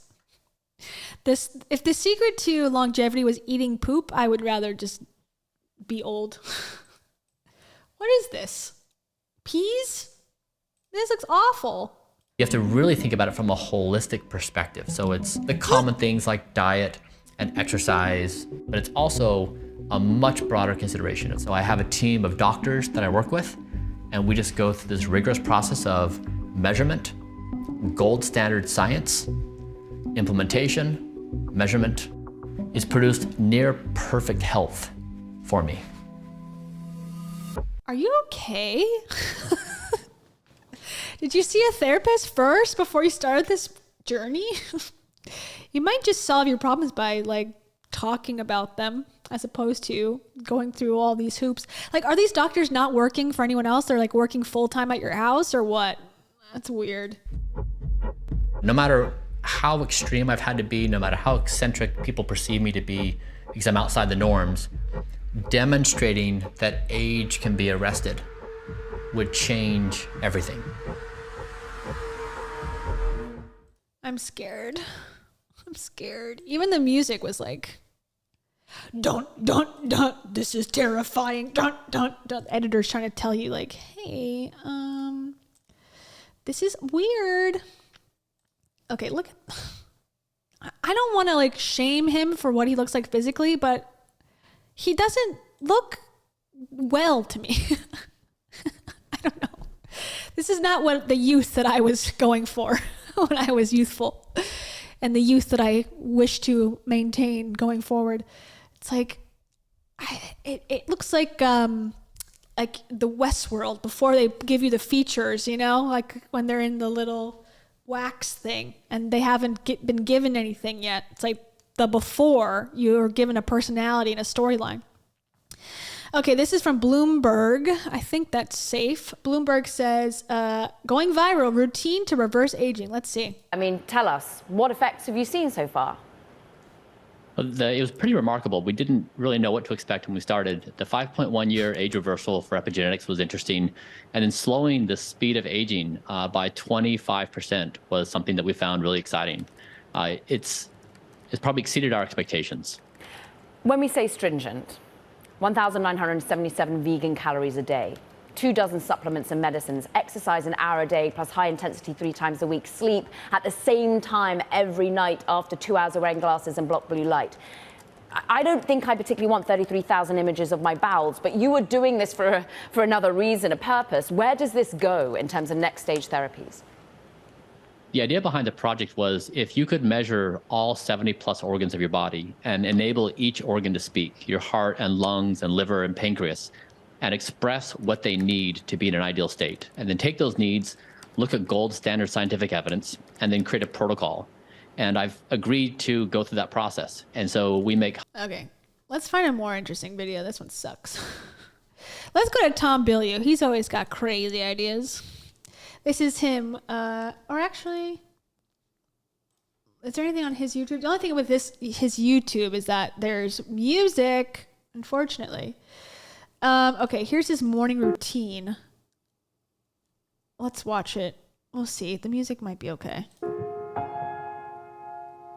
This is his morning routine, okay? Love morning routine videos. I'm sure this will be just a typical morning. Every day I wake up and I take out my journal and I write my manifestations for the day, and I write it as if it's already happened. I am a millionaire and I have the love of my life, and then I drink my matcha tea, and then I go on a 7-mile hike through the forest, and barefoot of course, and then I come back and I watch 1 hour of an inspirational video from Impact Theory, because it's always good to focus on the positive. Okay, sorry. All right, let's see what he's got. Morning. Hey. Good night's sleep. To bed at 8:30. It's 5:30 right now, and let's get going. So he wakes up at 5:30 to someone watching him with a camera. Okay, got it. 3.9, down 0.7 pounds. 147 of muscle, 7 pounds of bone, 22.2 BMI, 6% body fat, 60.7 water weight. All right. The little scale can tell you all of that? No way. Every day weighing myself is the very first thing I do. And then I have all my systems ready to go. So I have my latest blood draw showed low ferritin levels. And so every morning I take 75 milligrams of iron plus 250 milligrams of vitamin C because it increases absorption. This music too. But I drink just drama. a little water.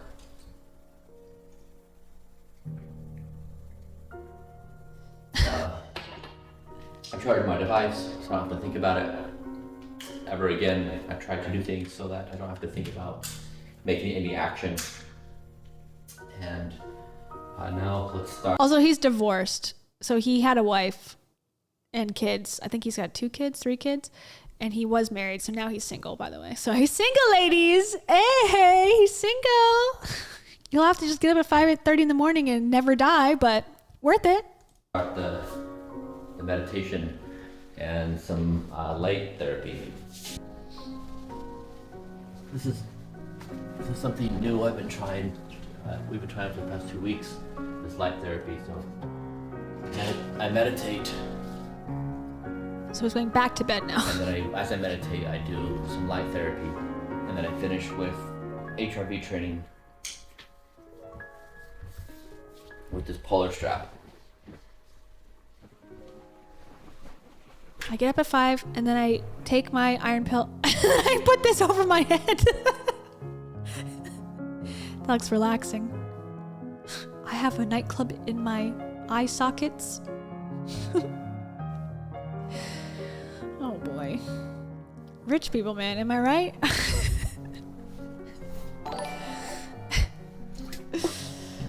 Thank you, JLB Nerdy. Thank you so much. JLB Nerdy picks a smiling face with heart eyes. For that I say.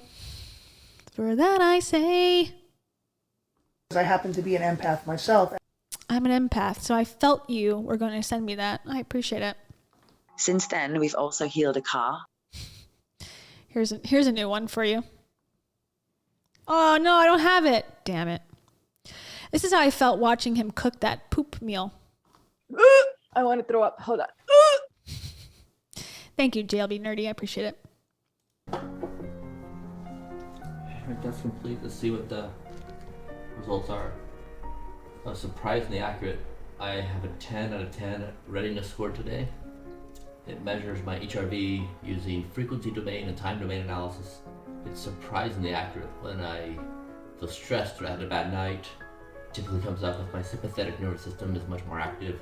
Today it's 10 out of 10, 66 HRV, 56 heart rate. It's a 10 out of 10. Okay, of course. Okay, now he's making a pre-workout concoction. Working out. I'm going to make a little concoction.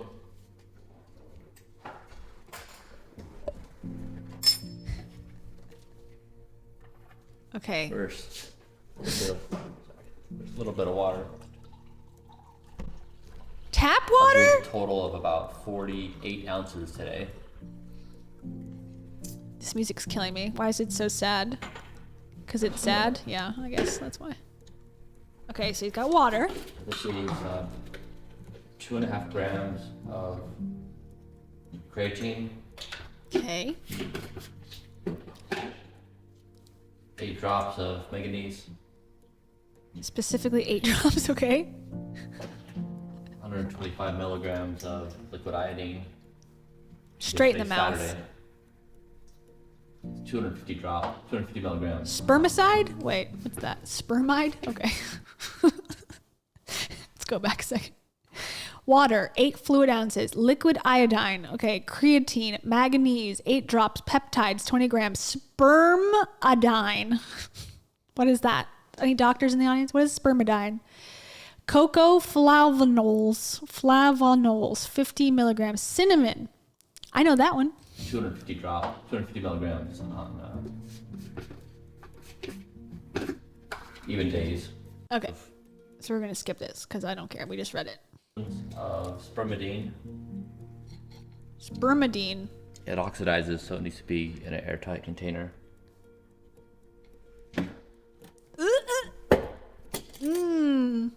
500 milligrams of looks good. Cacao for the flavonols. Like, can you edit this a little bit, buddy? Like, we're gonna live forever. We are not. Can you cut, like, YouTube edit? Boom, boom, boom, boom, boom. Put it in there, drink it, and move on to the next thing. Do we need 17 hours of you making this drink in the morning? My God. We're still on it. Get pills. Please, pills. Okay, here's his pill drawer. This is normal. So these are his pills that are by day separated in a drawer system. They're all nicely labeled. Upon waking, lunch, and bedtime. Oh, he gives us the key. So if it says UW upon waking, L lunch, Saturday, SAT equals Saturday, B bedtime. Okay, this guy is totally normal. Bedtime. Nothing to see here, Always everybody. About 25 pills. A day? I just put them in kind of small handfuls.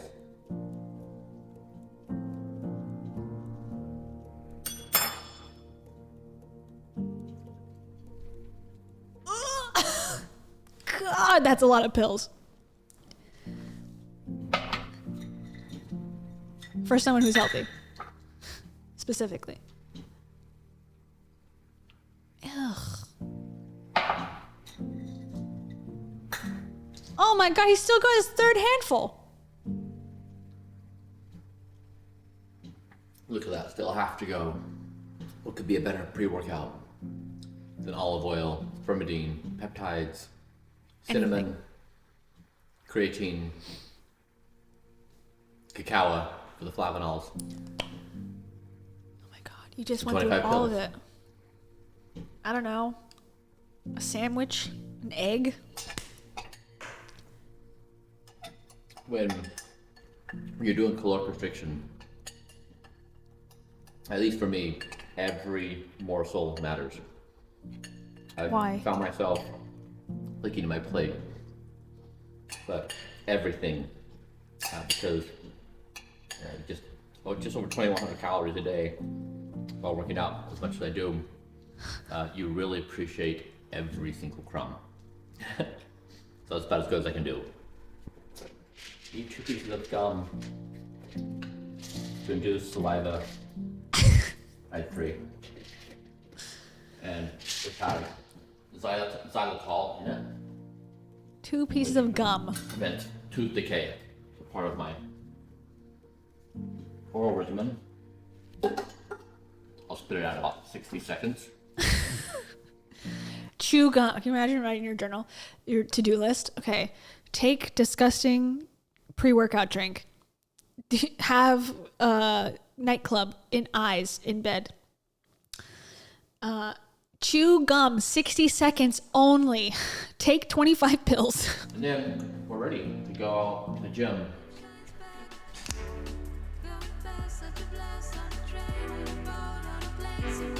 Okay, we're gonna go silent for a second as he does his workout. Amazing. He's doing a lot of unique workout. Whoop. Okay, pulling stuff. Pulling some weights there in his yard. Oh, that's not a real forest. That's a wall to look like a forest. Rich people, am I right? He's gonna, okay. Oh, now he's done. He's ready. He's talking to us again. See, Jefferson today has tip bar, calf raises, ankle rotation, straight calf leg. Jefferson, who is his son, his second son, designs all of Brian's workouts. Raises, standing leg lifts, butterflies, and QL. All right. Okay. He's working out. Looks pretty normal thus far. Pretty basic ass workout. Thank you, Sarah. Sarah picked a lemon character holding his hand in front of his mouth, grinning. You better take your gum for 60 seconds. Only, not a second more. This is relevant. We're gonna play a Rachel Hollis clip, everybody. Okay, brace yourself. I eat so clean. Not as clean as Brian. Okay. Thank you to Mallory as well. Mallory, thank you. Mallory says, welcome back. Here's towards the therapy bill we probably all need after this past week. Yes. And guess what? My therapy went up by $10 a session. So I don't know what that's supposed to do. Universe, what's that supposed to tell me? To stop going to therapy? No. Just to allocate more money for it. Thank you, Mallory. For that I say, you are not required to get the flu this year. That's a note for everybody. As long as you spend $1 million and you have Brian's routine, you will not get the flu this year. That's the only thing you have to do. Whatever. Thank you to Sarah Conkle. Is that right? Conkle. And to Mallory Ann. Thank you very much. Okay, here we go. He's doing his workout. Basic. He's trying to make it more exciting. He's texting. A little sexual there. Eliminating my choice has been the best thing. Still work. Oh my God. This guy loves metal containers. He gets his pills in a metal container. Now he's going to have his lunch. Okay, here we go. This is still part of the workout, apparently. We try to make every single calorie perfectly suited for my body. We don't waste a single thing. And so this represents all of our scientific work, all evidence-based medicine. We try to have zero guesswork.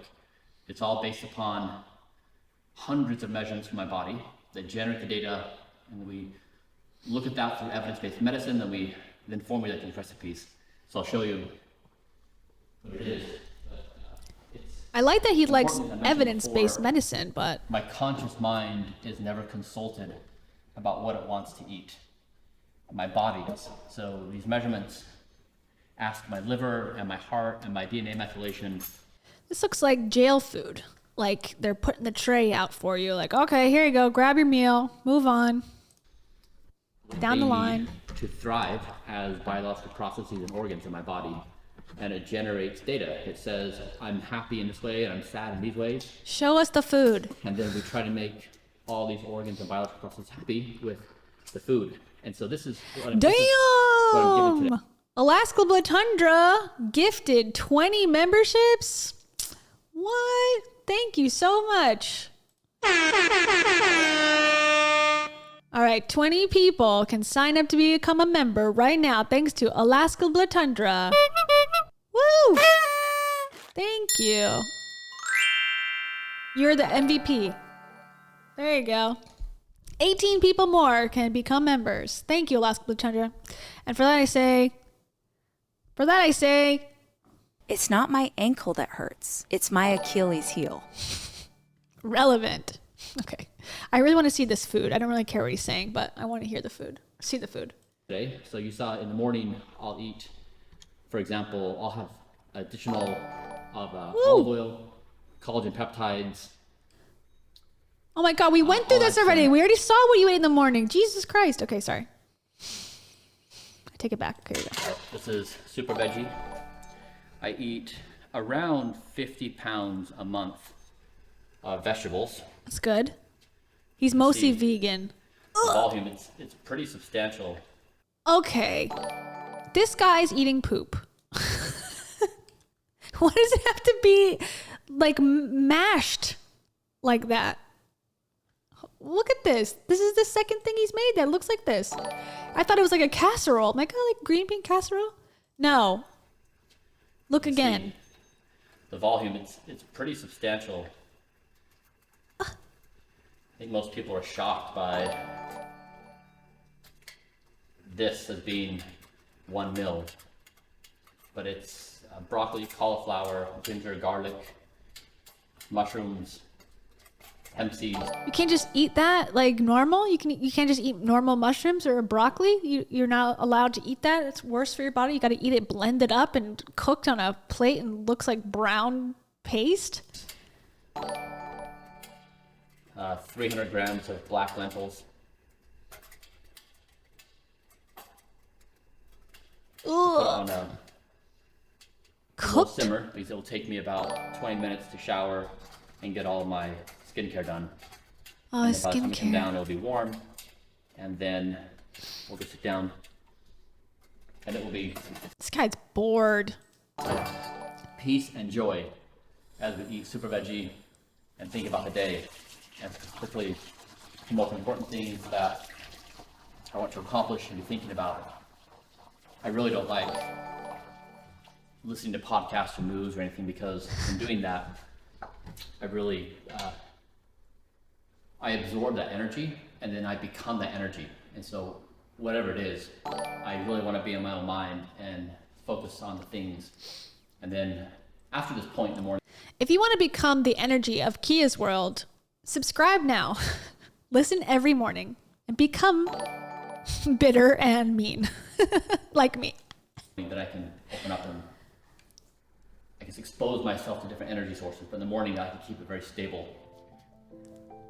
It probably makes sense to give some time for the stuff to dry. I just have to move pretty fast because This house is also boring. There's no life in this house, no offense, but there's no character so far. There's metal containers in drawers so far. You can see the number of things I do every day. It's a lot. So you have to move pretty fast. And then we created a custom compounded skin formulation. We're trying to make the perfect skin cream with all the... Okay, no offense again, but whatever he thinks the perfect skin cream is, it's making him look, it's giving ghost. It's giving add some blush or something, please. No vitamin D allowed? Come on. Go in the sun a little bit, maybe. I don't know, just a suggestion. Evidence-based interventions. And this version, it's like version 3, it still makes my skin orange. So I stopped using it on my face and my arms. I just use it on my legs now just to finish it up. We're doing a new formulation. I'll do that in a second. Why? But we try to this music also build everything from the skincare. Okay, he's got magnesium oil, CeraVe moisturizer, which is pretty basic. I use that for my face. He's got Aveeno. Okay, so not everything is custom. He put the Aveeno backwards to be like, oh, we're not going to show that we have a real product. I see a Neutrogena over there. Okay, he's got normal stuff. He's saying everything's made custom, but okay. To the hair formulations, to all of it. We'll use some products here and there where it exceeds our ability to do it, but otherwise, got a little rash. The research and papers looking at everything, and then again measuring it. So we just found a biopsy method that we can biopsy my skin on my face without this technique we found without creating scarring. This guy right there, poor guy. Measure the effect on my skin age. We do quantification every couple weeks. Okay, cool. Okay, so he's putting his skin on. Put the lotion on the skin. Okay. Skincare protocol. Okay, we're almost done. Now he's going to breakfast. Oh, because this is the morning routine. Oh, yeah. Guys, breakfast is served. You ready? Also, he's got like a little post-it note. What does that say? Okay, wait, hold on. Can I zoom in on this? It says best ass I've ever had. Best bass I've ever had. It says, what does that say? Someone look that up. Let's do the 4K. Best boss I've ever had is what that little sticky note says. Who is that for? He's the best boss he's ever had because he's an entrepreneur. Is that like an affirmation that he's given himself? That's what it says. Best boss I've ever had. Maybe his son wrote that to him. Okay, we'll see. Interesting. Okay, here's breakfast. Get ready.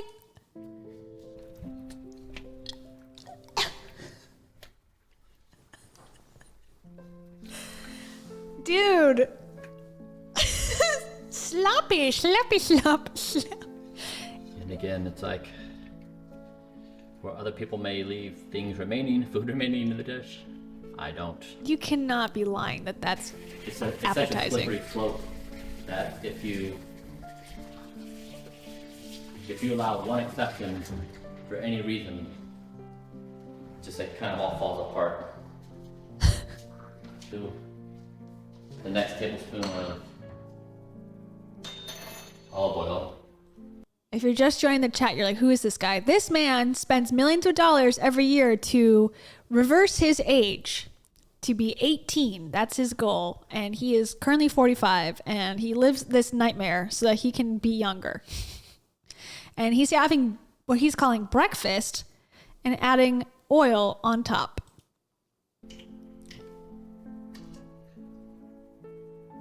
And the music is just to make you feel like you're in some sort of dystopian... This is one of my favorite dishes. Nursery rhyme. Let's see it. Oh. Curry pumpkin soup. Orange slop. He doesn't like the green slop as much as the orange slop. That's good. This is his favorite. Pumpkin soup. If I remember correctly, it's 300 grams of pumpkin, 400 grams of sweet potato, some other stuff, but it's delicious. And then this is nutty pudding. Pudding? This is for dinner, so I'll have this probably around somewhere between 2 and 4 p.m.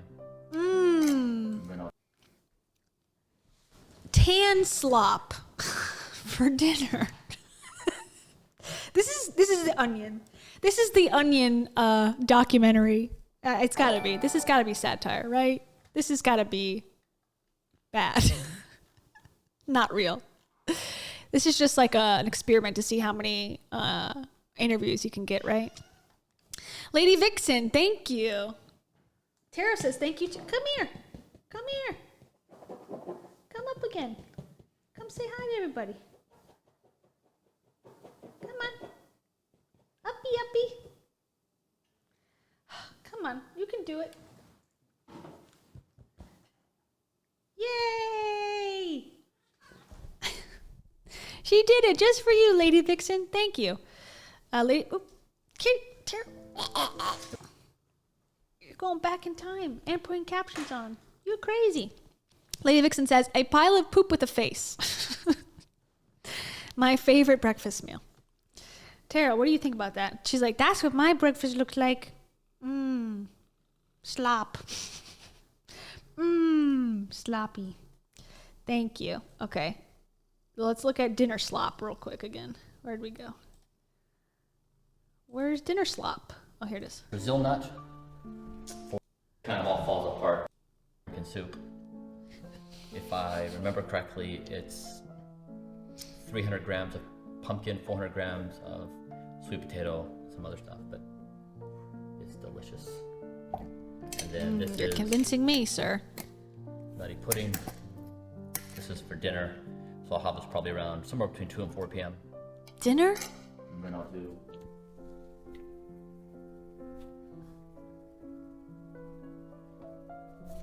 Crack. Wouldn't that be funny? He's like, the secret to longevity is heroin. Just throw a Brazil nut random thing in for there. the selenium. That's 15 calories. Oh, better write it down. Previously, I drink wine every day. I did 3 ounces, but it stained my teeth. So I'm now going to try to get the essential component in a supplement. Okay. That is going to be released hopefully in a couple weeks. And then with what is that? With super veggie, I'll do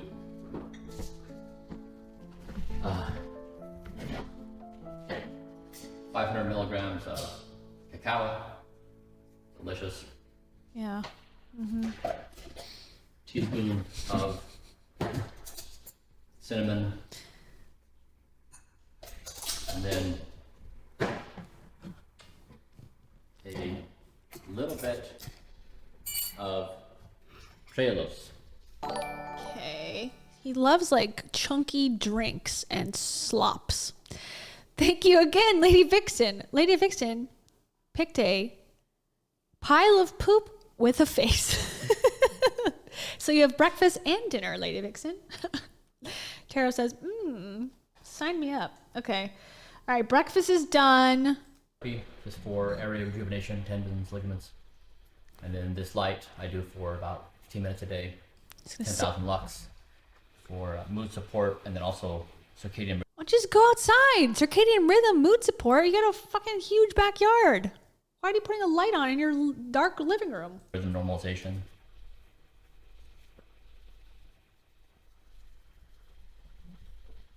But, you know, I guess as a kid, you know, this, I would have had a bowl of, like this, of Life or Cocoa Pebbles or Captain Crunch or Yeah, me you too. know, any one of those, and with skim milk, which I don't know what it has per cup, maybe 12 grams of sugar. Wild to me that I grew up eating that, and you know, now my breakfast is this: a few pounds of vegetables. Which one did you enjoy more? Which one gave you more joy? Tell me, please answer that like seriously. Which one are you? Or which way are you happier? Watching cartoons, eating Captain Crunch, or sitting in front of a light while you have a literal backyard outside, eating a pound of broccoli slop? Answer truthfully. My kids have, excitingly, they've adopted this. So. Oh, they've adopted this plan too? No, they have not. Don't lie. Your children are doing this routine with you? My 16-year-old takes the super veggie to school, and his friends all give him a hard time. They're like, "Brah, if this thing drops to the floor, it's going to burn a hole in the ground." And he just rolls with it, but he eats it every day. Boom. Okay. I'm glad he does that. So that's weird. Now he's eating a cup.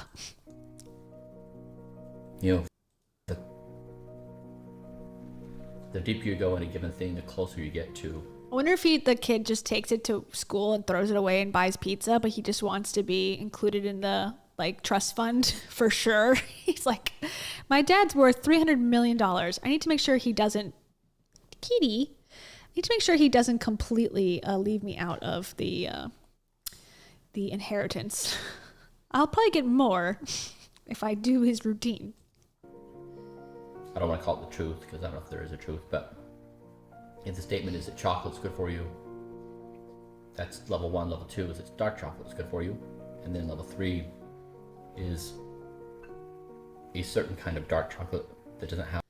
Oops, forgot number 3. Here are your 4 points. Level 1, chocolate is good for you. Level 2, dark chocolate's good for you. Number 3, non-Dutched dark chocolate is good for you. Level 4, non-Dutched dark chocolate without heavy metals is good for you. Okay, medical medium. Thank you. Heavy metals in it. What chocolates have heavy metals in them? You go down a layer. Oh, I'm skipping this. I don't care. So I guess for breakfast, I have. So now he's going to sit in the dark. This is still morning time, by the way. Super veggie, drink, and photons that give life. This is like a sad Truman Show. Are living in the 21st century. What should we really be thinking about?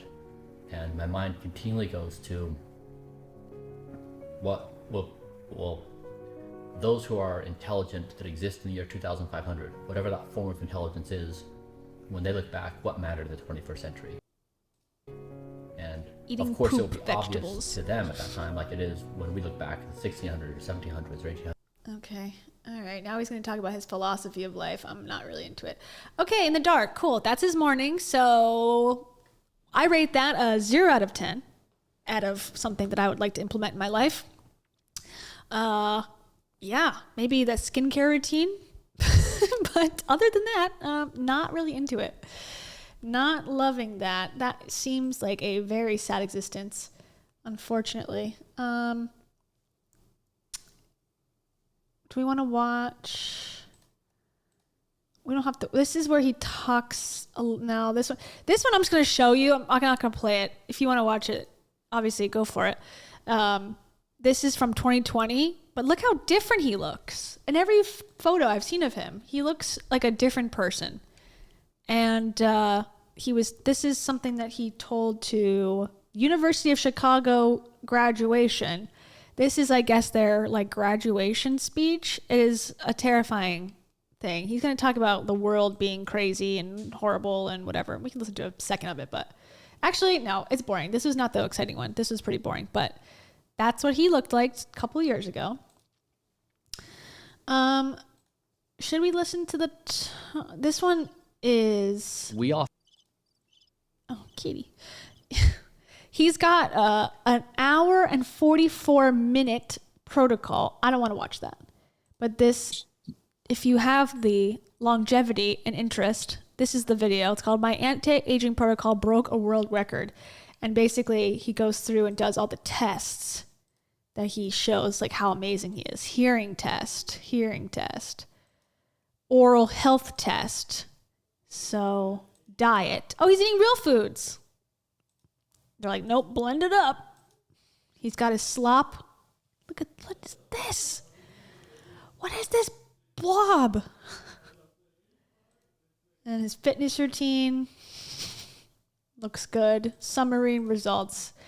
Yeah.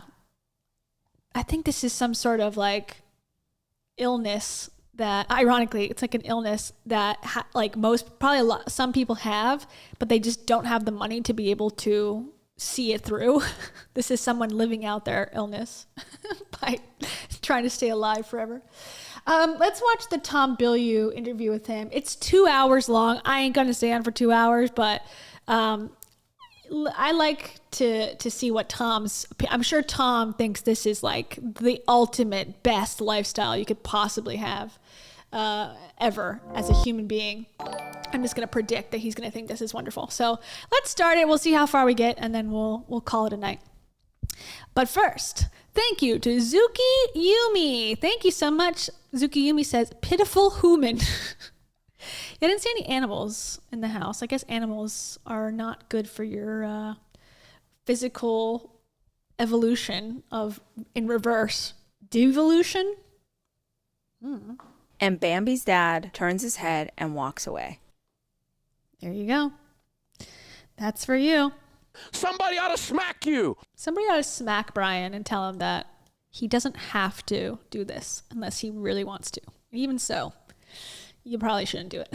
Actually, live your life however you want. What do I care?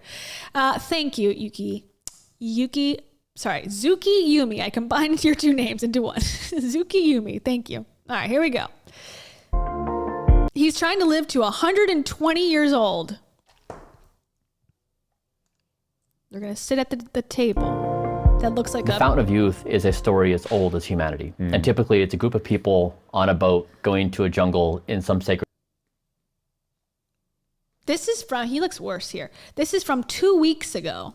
So he's gone down, I would say, and healthy looking to me, but that's just me. temple and some elixir. And that's kind of been really what people believe more generally. A magic pill is going to come that we take and it solves the problems. And what I wondered is the ability to slow the rate of aging and then reversing aging that has occurred possible now? It's just hiding in tens of thousands of scientific publications and a lot of really hard work. And so that's what my team and I have been doing for the past 2 years, is collecting all the research, doing all the protocols, and basically... Don't they look like they're sitting at on an airplane, like in those like old airplanes where they would turn the seats around, like in the 70s? Don't they look like they're sort of forced to be in this tiny, like, and they're an RV or something? Like, why is this set up the way it is? Using evidence-based medicine to explore this question: what is possible with today's science? So in just like yes or no format, do you really believe where we're going, that we will actually be able to meaningfully reverse aging? I'm not saying that we'll all be able to get to 18, but like, is this really a thing now? Yes. I love that you were thoughtful about that. I'm going to say something. I don't know if you're going to love this or hate this. So he had two answers, yes or no, and he chose yes. Oh, thank you for choosing that so thoughtfully. We've spent time together before, but it's been years since I've seen you. And I mean this in a really good way, but you look like a Lord of the Rings elf. And like, dude, there's something...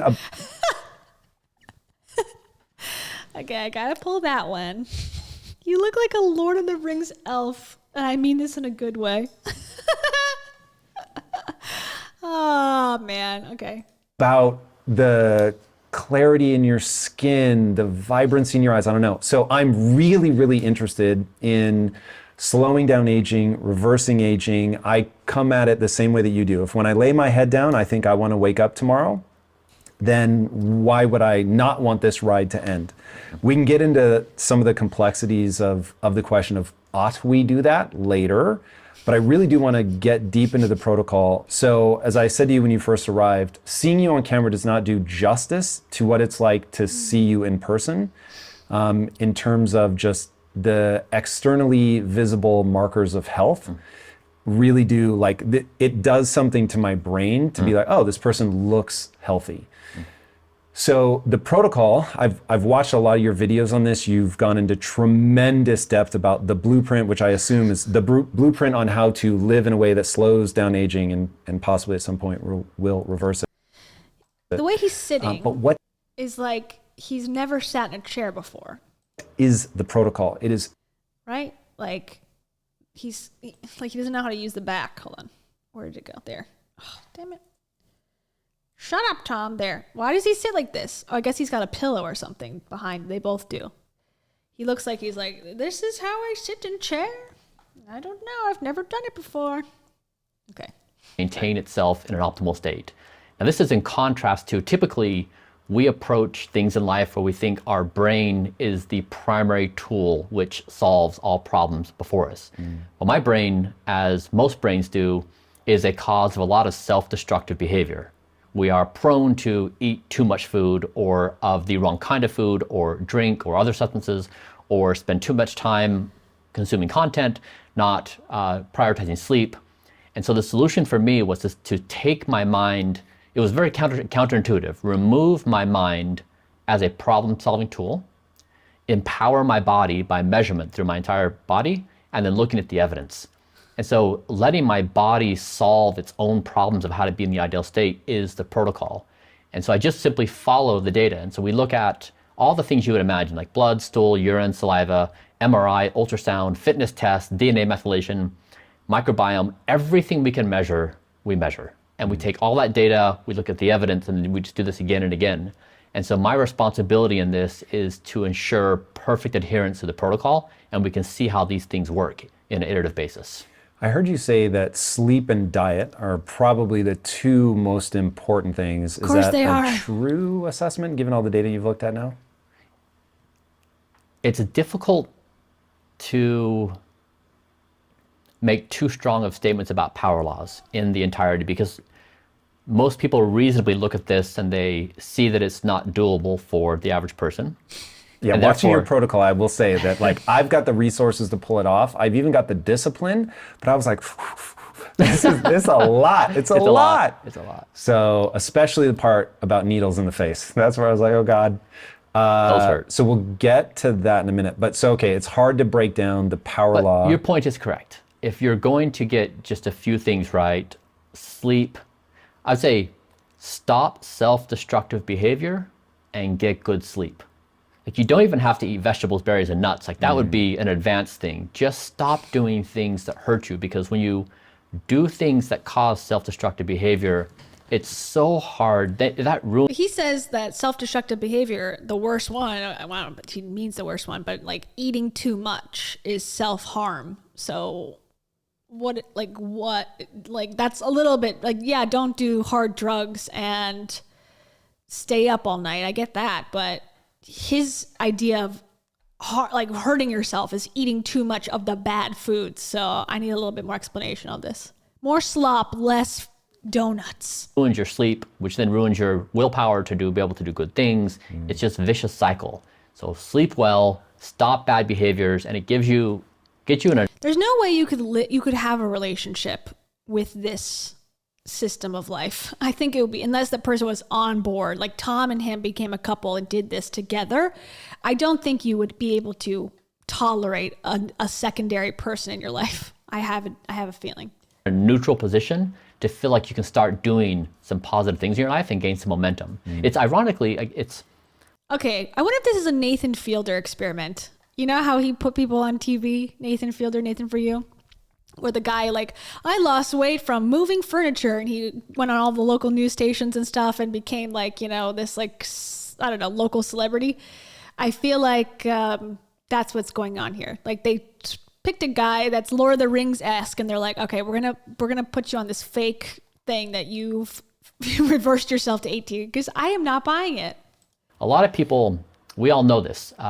If we go to the gym and work out, we feel good about ourselves, and later in the day we want to reward ourselves. And sometimes we reward ourselves in a way that offsets what happened in the beginning of the good thing. So really the root of it is trying to get at this self-destructive tendencies we have. Okay, so I'll make a hypothesis about what the self-destructive behaviors are and why we do them, and tell me where I go wrong. So I look at everything through the lens of biology. So you're having a biological experience. I want that on my tombstone. Like I really want people, if I die and you don't solve this problem fast enough, I really want people to understand that and to look at life through that lens so they figure out, okay, what you're calling self-destructive behavior, there was a biological root to that. So if I were to sum up quickly, the biggest problem people make is that I'll round it to, they eat a lot of sugar and processed foods. And that's like the biggest sin that everybody does in terms of self-harm.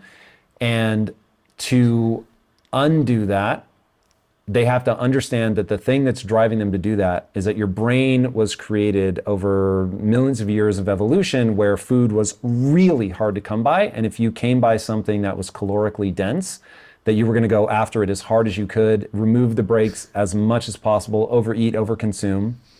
And that food it's not a calorie is a calorie. Food is signaling molecules, or food are signaling molecules, whichever. And so they're going to tell your body to do certain things. And the things that you're prone to overeating because they were so rare are typically things that make you put on fat and that are going to spike your glucose, which then causes a huge dump of insulin. These two men look the same age. I don't know how old Tom is, but I don't think this guy looks significantly younger than Tom. Which then has a whole host of problems. So it's like whenever, like if you have 30 seconds, Tom, you have to like tell your younger self or you have to impact somebody, I'd be like, stop eating sugar, get a lot of sleep, and believe that you can get better, which we'll set that aside for now. But it's like, are we close? Like if we really had to dumb this down, or is it, no, like there's just something else entirely that is the root of self-harm? I like your articulation. It seems like you identified a version of yourself or someone else that you identify with. I did the same thing with me, where I said, I'm a whole bunch of different kinds of Brians. I'm 6 a.m. Brian when I wake up and I'm excited about the day. I'm 7 p.m. Brian when I'm stressed out, I'm out of energy, and I just want to relax and do nothing and maybe have some food I shouldn't be eating. There's different versions of ourselves. And in these different versions, we behave different ways. Yeah. So in my case, it was 7 p.m. Brian that was the disaster. He would overeat, eat the wrong kind of stuff, then I wouldn't be able to sleep, and I felt awful the next day. And so it helped for me to think about this. We think of ourselves as the most intelligent species on this planet, yet we have behaviors that accelerate disease and aging and misery, and cloud our minds, and they dampen our conscious experience.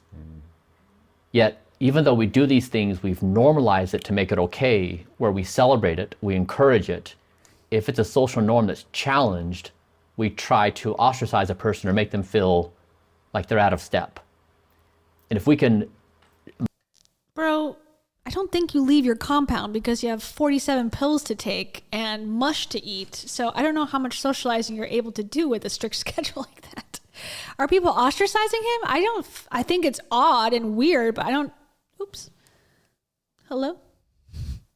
Kitty? Hello? Okay, sorry.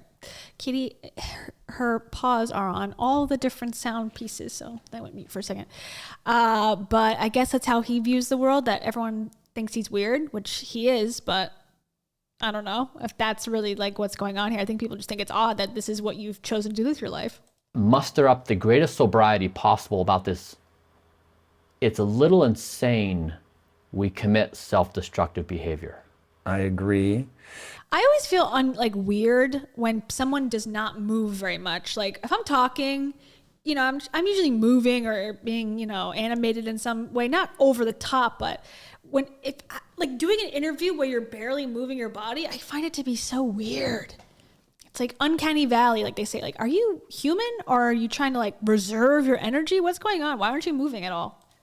So I feel like the battle line is very clear. It's you versus your evolutionary impulses. Is that how you read it, or is there something else going on? I think you're certainly correct that there's probably a lot that has to do with where we've been as a species. A lot of social norms where it's okay to do the things you were talking about, eat a tremendous amount of sugar, or to drink excessively, or to stay up and not prioritize sleep, or any number of things. What do you think about weed? That's like the most socially acceptable thing in the world right now. It's crazy to me. You want to talk about celebrating self-destructive behavior? People talk about it like it's the coolest shit ever, and I won't say that I haven't done it, But I will say that the times I have done it, I wasn't like, I'm so fucking cool. I was like, this is a trade-off, and I am diminishing future potential for today pleasure. So, narc. You smoked one joint one time. Come on, give yourself a break. My God, you're a multi-millionaire. I have to take the day off because I'm high. when you think about, it's interesting, there's a nested idea inside your mind. I've watched enough of your content that I think I have a read on it.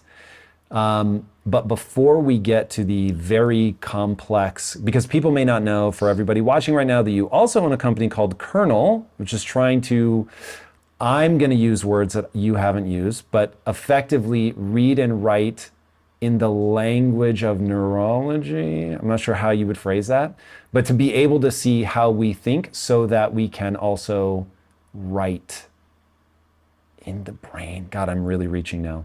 But that feels like directionally where you're headed. It's well said. Nice. Okay, so this is really interesting. Okay, so going back, one gigantic idea at a time here. So okay, so let's take a second. We'll take a little field trip here. Excuse me. This is Kernel. Okay, it's a helmet. Sorry. It's a helmet that can do something to your brain. So Bloomberg again, the biggest fan. Here's an article about this. So it says, can a $110 million helmet unlock the secrets of the mind? Brian Johnson, who made a fortune in online payment processing. That's all how Elon, not fully, but how Elon got his money too, associated with like payment processing. It's like, if you figured this out for businesses, you made like $1 bajillion. My God. He spent a lot of it building hardware meant to radically expand science's understanding of the brain's aging and effects on the body. Over the next few weeks, this is from 2021. Over the next few weeks, a company called Kernel, let's open it there, will begin sending dozens of customers across the US a $50,000 helmet that can, crudely speaking, read their mind. Okay. Weighing a couple of pounds each, the helmets contain nests of sensors and other electronics that measure and analyze a brain's electrical impulses and blood flow at the speed of thought, providing a window into how the organ responds to the world. The basic technology has been around for years, but it's usually found in room-sized machines that can cost millions of dollars and require patients to sit still in a clinical setting. The promise of a leagues more affordable technology, only $50,000, that anyone can wear and walk around with is, well, mind-bending. Excited researchers anticipate using the helmets to gain insight into brain aging, mental disorders, concussions, strokes, and the mechanics behind previously metaphysical experiences such as meditation and psychedelic trips. Quote, to make progress on all the fronts that we need to as a society, we have to bring the brain online. Brian, who has spent more than 5 years and raised about $110 million, half of it his own money, oh boy, to develop the helmets. Okay, this better be good, Brian. He doesn't have the good posture there. Johnson is the chief executive officer of Kernel, a startup that's trying to build and sell thousands or even millions of lightweight, relatively inexpensive helmets. It's $50,000. They have the oomph and precision needed for what neuroscientists, computer scientists, and electrical engineers have been trying to do for years. Peer through the human skull outside of university or government labs. And what must be some kind of record for rejection, 228 investors passed on Johnson's sales pitch, and the CEO, who made a fortune from his previous company in the payments industry, almost zeroed out his bank account last year to keep Kernel running. Wow.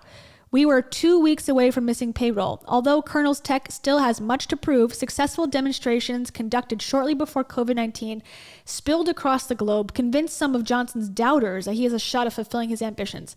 I wonder if it did not work, because their website looks a little low res.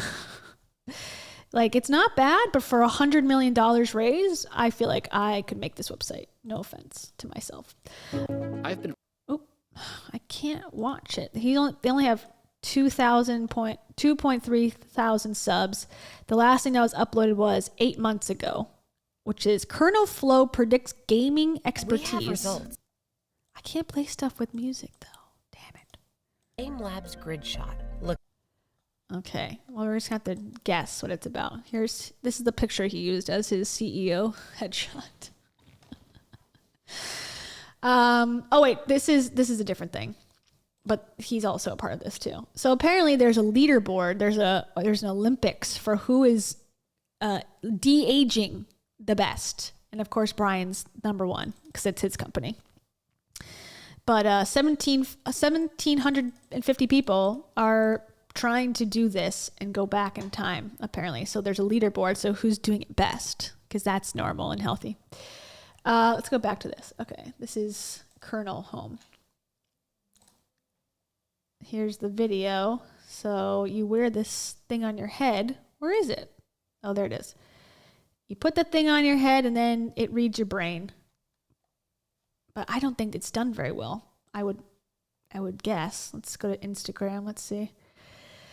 2,400 followers. Oof. Result. Yikes. And this is from June was the last thing. Yeah, I wonder if he lost all his money. That's why he's doing these news reports all of a sudden 2 weeks ago. He's like, I've lost all my money. I need to become rich again by being weird. Okay, a core element of Johnson's pitch is know thyself, a phrase that harks back to ancient Greece, underscoring how little we've learned about our head since Plato. Scientists have built all manner of tests and machines to measure our heart, blood, and even DNA, but brain tests remain rare and expensive, sharply limiting our data on the organ that defines us most. Okay, this sounds like Dr. Amen style. The first Colonel helmets are headed to brain research institutions and perhaps less nobly, companies that want to harness insights about how people think to shape their products. Okay, so here's the scam. So let's put it on the consumers of McDonald's to see what menu color they should use. Let's put the brainwave machine on. By 2030, Johnson says he wants to bring down the price to smartphone range and put a helmet in every American household, which starts to sound as if he's pitching a panacea. Okay. The helmets, I don't think this is going to work. The helmets, he says, will allow people to finally take their mental health seriously. Okay. To get along better, to examine the mental effects of the pandemic and even the root causes of American political polarization. Okay, this is starting to stretch even further from reality. If the Biden administration wanted to fund such research, Johnson says, he'd be more than happy to sell the feds 1 million helmets and get started. I'm sure he would be fine with that and would love to do that. Let's do the largest brain study in history and try to unify ourselves and get back to a steady state. Nala Emma, thank you. Welcome. Johnson is something of a measurement obsessive. Yeah, you could say that again. He's at the forefront of what's known as the quantified self movement. Okay, got to add this to the list. Quantified self movement. Just about every cell in his body has been repeatedly analyzed and attended to by a team of doctors, and their tests now cast him as a full decade younger than his 43 years. Along those lines, he wants to let everyone else analyze, modify, and perfect their minds. No one knows what the results will be, or even if this is a good idea. If I have to eat slop to have a better brain, I would rather be dumb. But Johnson has taken it upon himself to find out. Unlike many of his tech millionaire peers, Johnson grew up relatively poor. Born in 1977, he was raised in Springville, Utah, the third of 5 children. We had very little and lived a very simple life. His mother, Ellen Huff, a devout Mormon, she stayed home with the kids as much as possible and earned a modest income from a rental unit on the other side of the family's duplex. Okay, he went to Ecuador for his missionary trip, and he said that is what inspired him to become rich because he saw how poor they were there and then came back to the United States and was like, such opulence. I want to be at the top of that. That's how he sort of described it. In an interview I watched earlier. Johnson remembers his mother knitting his clothes and grinding wholesale batches of wheat to make bread. Wow. We were not like my friends. They would buy things from stores. We just did not do that. His dad, a trash collector turned lawyer, interesting, had a drug problem and an affair, which led to divorce from Huff.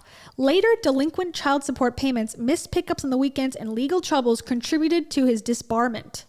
Quote, after some time of challenge, my father successfully overhauled his life 20 years ago. Throughout his struggles, we remain close and without conflict. He has been a unique source of wisdom, counsel, and stability in my life. Okay, so that sort of explains a lot, in my opinion.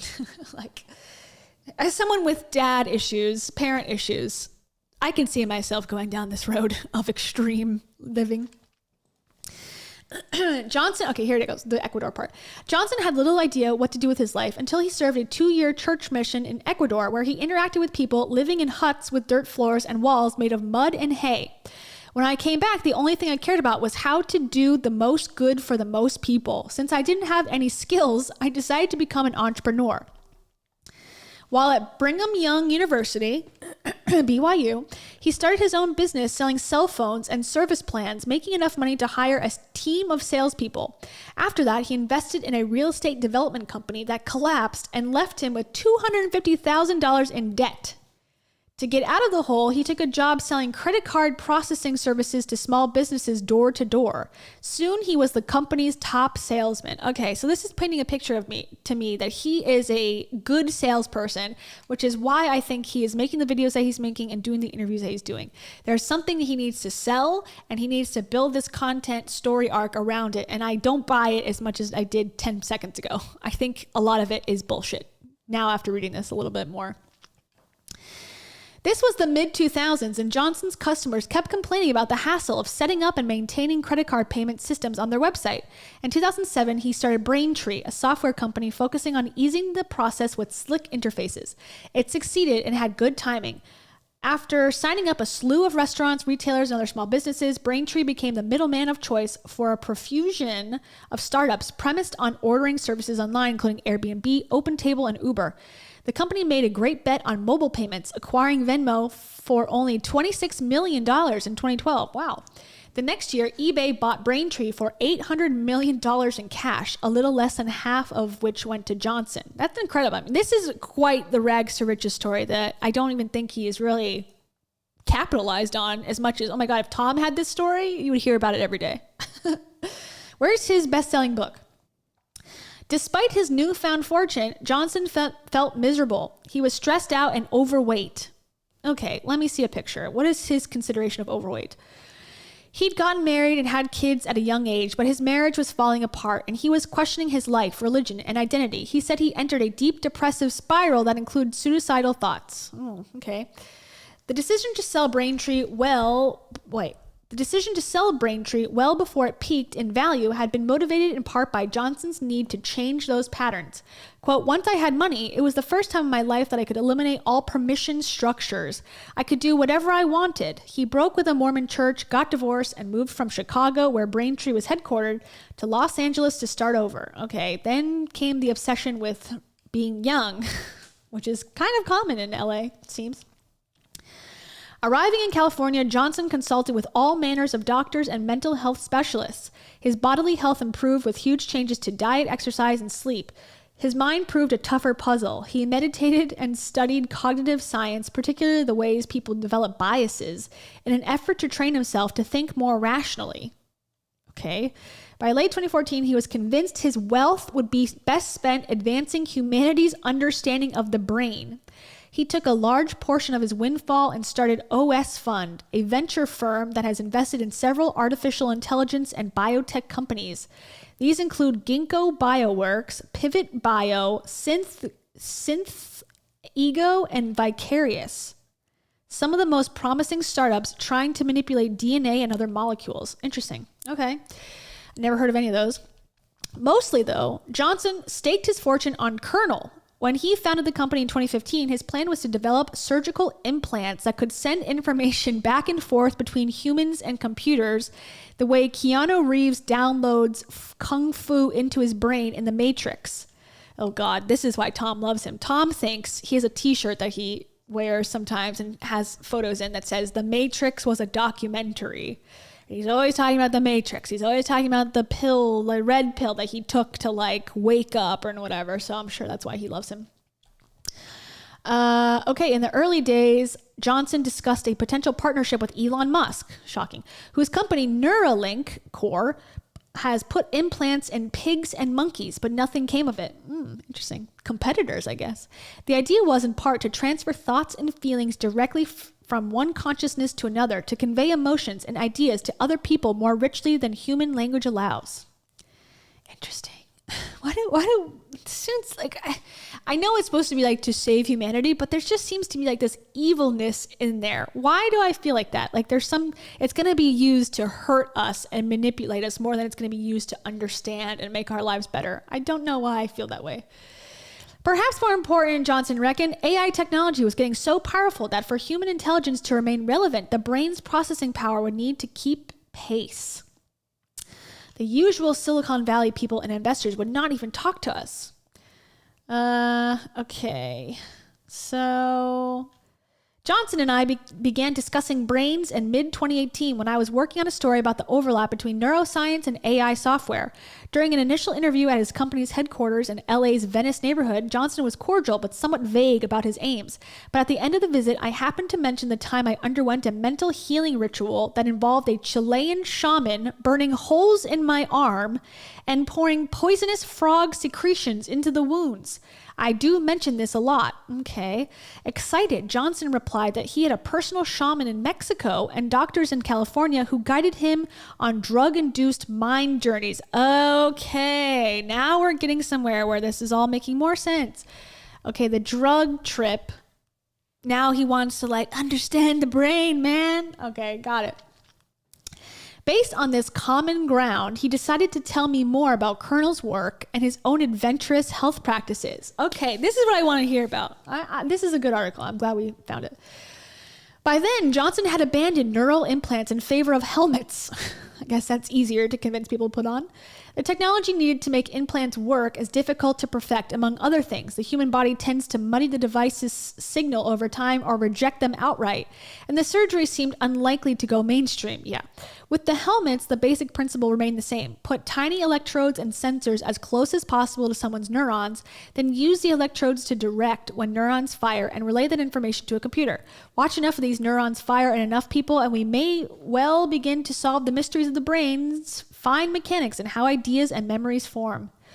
Just jump on to this lovely little machine here. Scan your brain.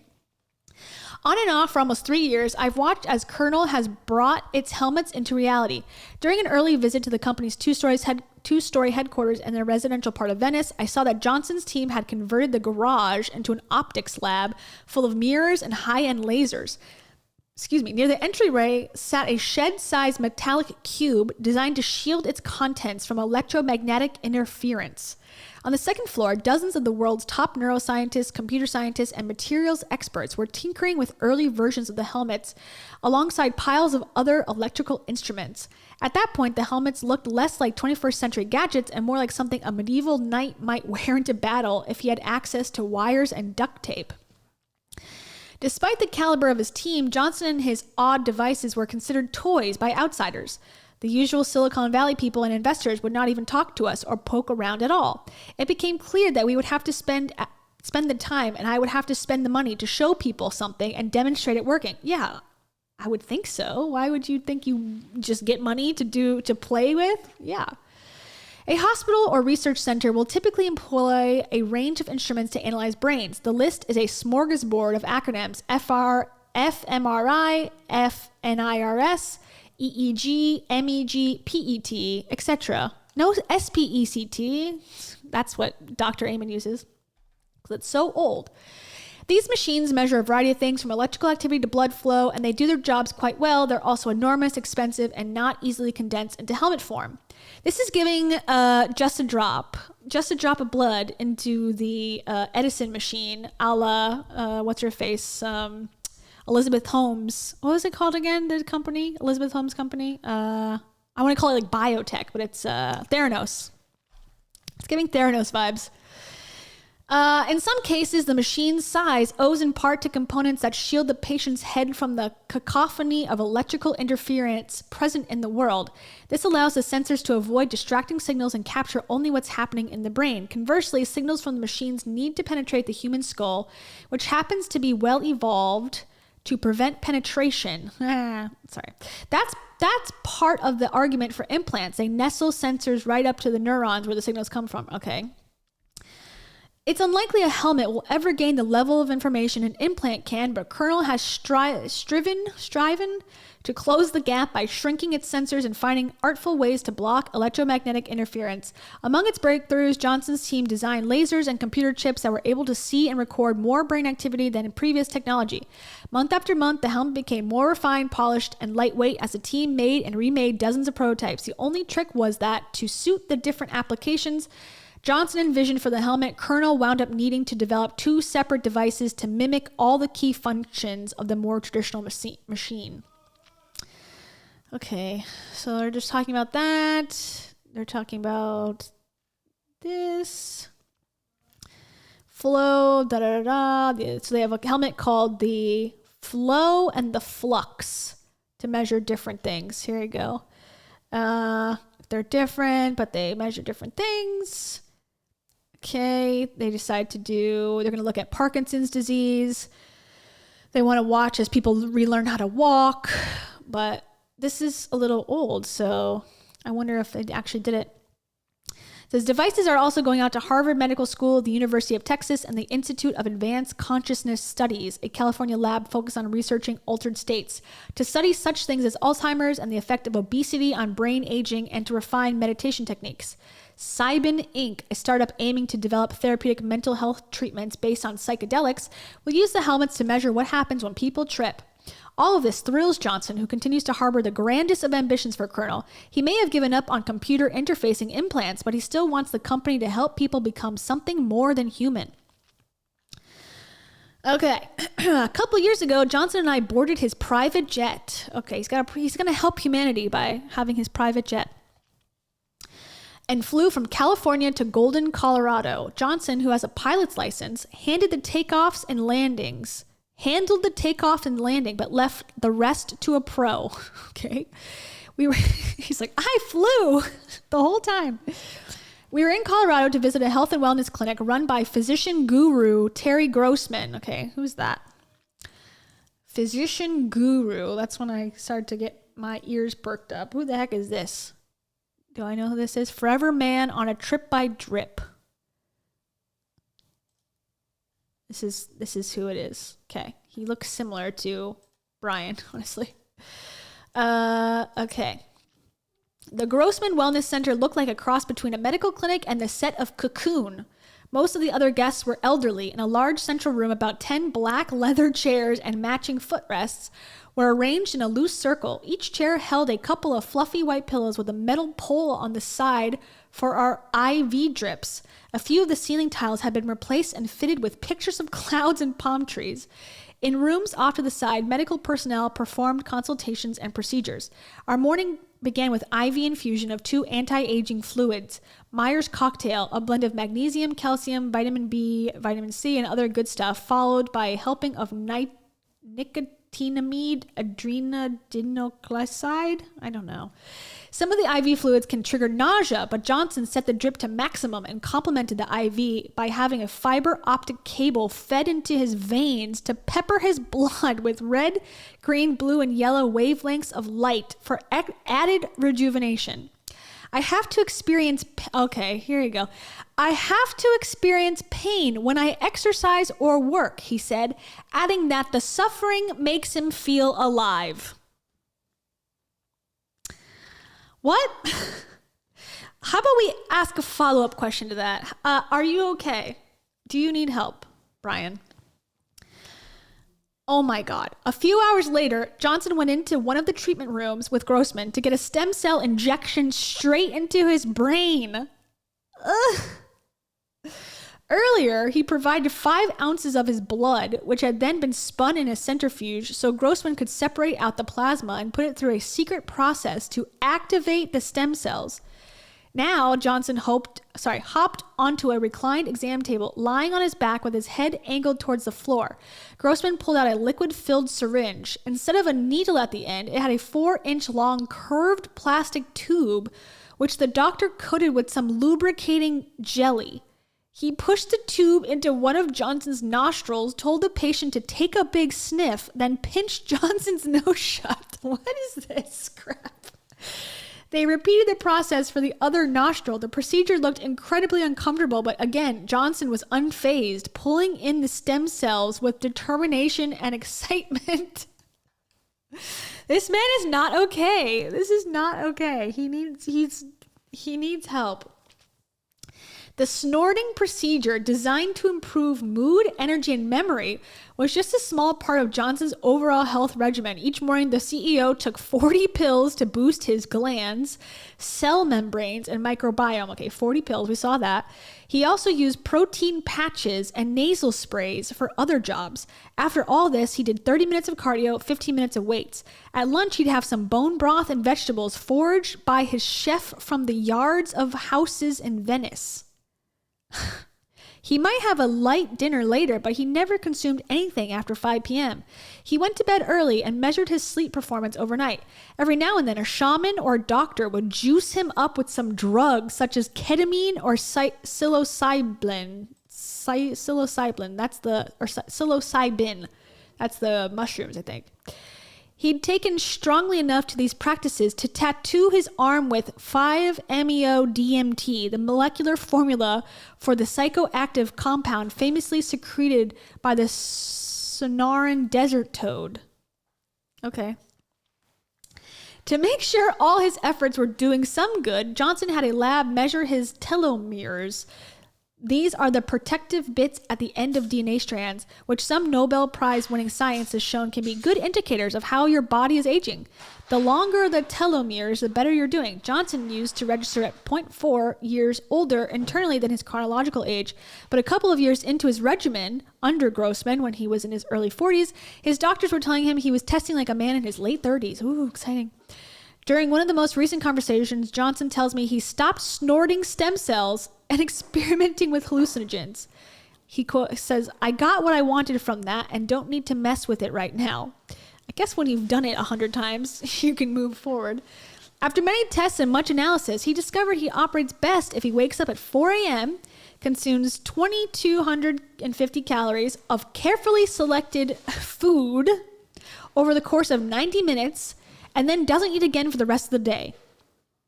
That sounds horrible. He eats 2,250 calories in 90 minutes and then it doesn't eat? I guess he's changed that since. Every 90 days, he goes through another battery of tests and adjusts his diet to counteract any signs of inflammation in his body. He goes to bed each night between 8 and 8:30 and continues to measure his sleep metrics. Quote, "I have done tremendous amounts of trial and error to figure out what works best for my health." Look at this feast. My God. Okay, he's 40. Well, this is an older article, but he's 44. Now he's 45. Okay. He got tested his exercise capacity as someone in his late 20s. Thank you. A set of DNA marked him somewhere around 30. Okay. As Johnson sees it, had he not changed his lifestyle, he'd have remained depressed and possibly died far too young. Now he does what the data says and nothing else. I did a lot of damage to myself working 18-hour days and sleeping under a desk. You might earn the praise of your peers, but I think that sort of lifestyle will very quickly be viewed as primitive. He says he's at war with his brain and its tendencies to lead him astray. I feel like this is the whole thing. He's so afraid that he was destroying himself by eating too much and he described himself as a disaster. And he was depressed, that this is his way of not being depressed, but I cannot imagine a more depressing lifestyle than what he's actually doing. It's very confusing. I have not heard cognitive behavioral therapy, sitting down and talking about your feelings. Have you tried that? That might be a lot easier than all of this. Ooh, okay.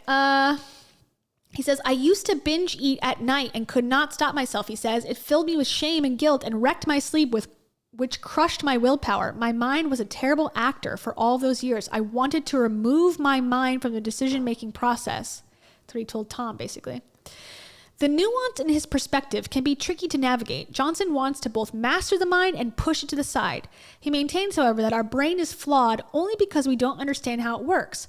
Put enough kernel devices on enough people and we'll find out why our brain allows us to pursue addictive, debilitating behaviors, to make reckless decisions, and to deceive ourselves. It sounds like, now this is me psychoanalyzing, and I obviously am not a therapist or know anything, but it sounds like his dad had an affair and left the mother and had some sort of issues, whatever. I wonder if this is like a weird way to try to justify that or understand it. Like, why do our brains do this to us? Like, they lead us astray. My dad would have been perfect if his brain didn't tell him to do these horrible things. Like, in a weird way, it's just trying to understand why someone wasn't there for you. I know that's like super like psychoanalyst-y of me, but it's always your parents, right? It's always your parents make you the way you are. That's my guess. I'm going to leap to a conclusion here. Okay. So they're talking about expensive. The brain researchers who are more skeptical of efforts such as Johnson's generally argue that novel insights about how the brain works and eventually major leaps in brain-machine interfaces will require implants. So they think that the helmet's not enough. So scientists who have watched Colonel's journey remark on how the company has evolved alongside Johnson. Everybody he's recruited to Colonel is amazing, and he's been able to listen to them and motivate them. He didn't have scientific training, but he asked really good questions. The test now will be to see how the company's devices perform in the field and if they can really create a whole new market where consumers buy Flow and Flux helmets alongside their Fitbits and Oura rings. It's a high-risk, high-payoff situation. If Johnson's theories are correct and the Colonel devices prove to be as powerful as he hopes, he'll be, in a sense, the first person to spark a broader sort of enlightened data awakening. He recently started a program meant to quantify the performance of his organs to an unprecedented degree. Meanwhile, he's taking part in several experiments with the Colonel helmets and is still looking for ways to merge AI with flesh. We are the first generation in the history of Homo sapiens who could look out over our lifetimes and imagine evolving into an entirely novel form of conscious existence. The things I am doing can create a bridge for humans to use where our technology will be part of ourself. Whew, that was a lot of reading. A lot of reading. Thank you to whoever that was who did whatever you did. Okay, let's go back. I don't know if I will be as interested now because now I feel like I got the real story. And I think he's going to just like bullshit around, but we'll see. Actually, let me see. Let's for a second. This is his test. Escaping death is what the thumbnail shows. Okay, so he's got a philosophy called zeroism, which I don't know if he's made that himself. He's going to embrace and rebel. Okay. He's going to rebel against corporate profiteering at your detriment. As an entrepreneur who made $300 million tells us. Okay. Brian Johnson, Age of Pacing, his years. Okay. It's kind of a bad website again. The Rascal, 20% version of you causing 80% of the destruction. There's Brian. There's 7 p.m. Brian, as he told himself. Who you think you are, who you actually are. This is like him this is like his diary. What is this? With family you, self-sabotage you, evening you, seeks validation you, hungover you, after therapy you. Does he have like split personality? Wake up, bad decisions, sleep. I need this tattooed on me. This is a day in the life. Wake up, drank, cleaned up, drank. Oh God. Okay, by the numbers. So monthly blueprint, he claims costs $1,600, which is pretty low. And your daily calories will be 1977. He's got a blender, storage, food scale, supplements cost $11 a day. His food costs $44. The Green Giant costs $10. Super Veggie, $11. Nutty Pudding, $11. Third meal, $11. Other. Okay. recipes. I mean, this doesn't look that bad, but when it's mushed up in a blender. Yeah, here it is.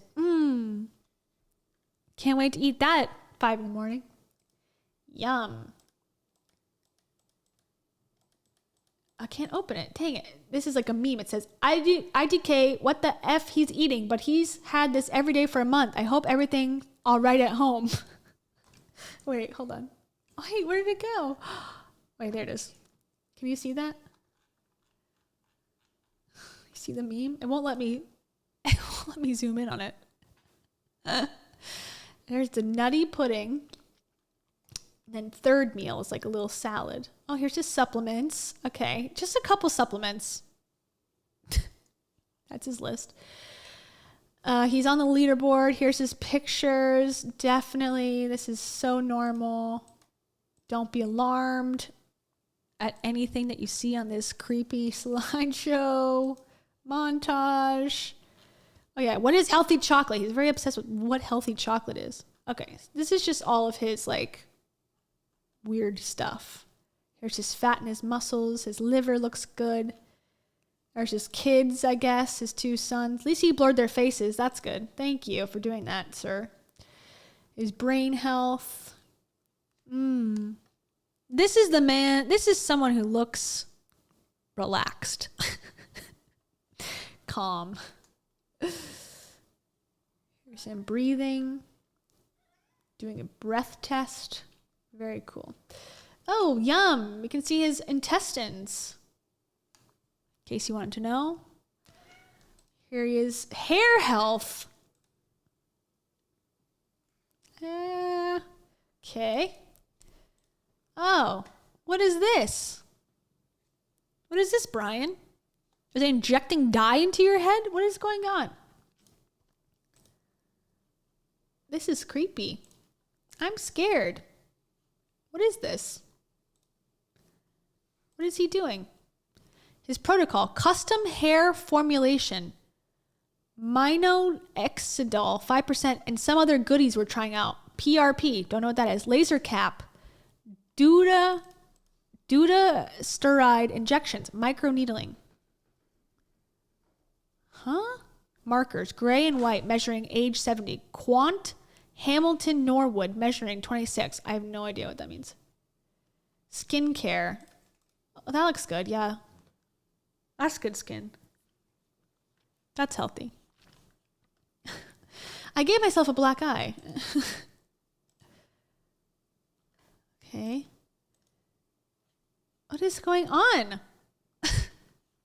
He looks like he's screaming in pain. Ah!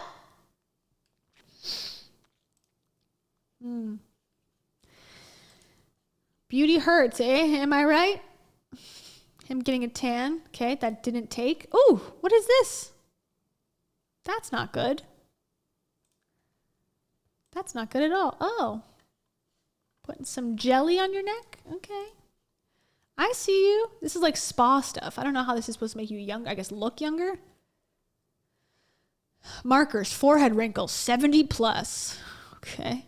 Whole body LED, micro pulsed laser, total body multi-wave IPL. Eye health. Okay. He's doing eye stuff. Ear health. Oral health. He apparently doesn't like brushing his teeth. He's only chewing gum. Diet and supplements. Okay, we saw that already. Fitness. He does it all, folks. No notable challenges. Gray hair. He's struggling to reverse gray hair. Well, so sad. Yeah, he looks human here. Sort of. He looks like a different person here. And also a different person here. And a humanoid person here. And floating in space here. Oh, hey, hello. Are you going to, what's that thing called? Burning Man? You going to Burning Man? Here's his son. You didn't blur him in that picture. Okay. Oh. Cool. Hello. That's what he used to look like. This is his worst fear. Looking like this man, who's probably his dad. He's like, I will never beat you. It's the last thing I do. I will spend millions of dollars to stay youthful so I don't become my father. I'm being mean, I'm sorry. Ooh, small bowel pill cam. This guy takes self-care to the... What is this? What is this? What does this have to do with anything? I'm a cowboy. And I'm a cowboy with shrimp on my shirt. And my shirt is also see-through. And I'm in France because this woman's wearing a beret. Okay, well. Oh, here's the meme.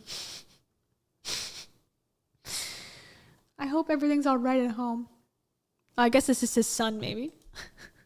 Yeah, my 16-year-old son eats super veggie for lunch at school. His friends now refer to him as green paste and sludge. These poor kids, like, I just want my inheritance. Okay, let's go. That was boring, that one. Okay, interesting. We read that. This is the kernel, the head thing, that I don't know if it's successful or not. Based on this, I'm going to say it needs more money and time.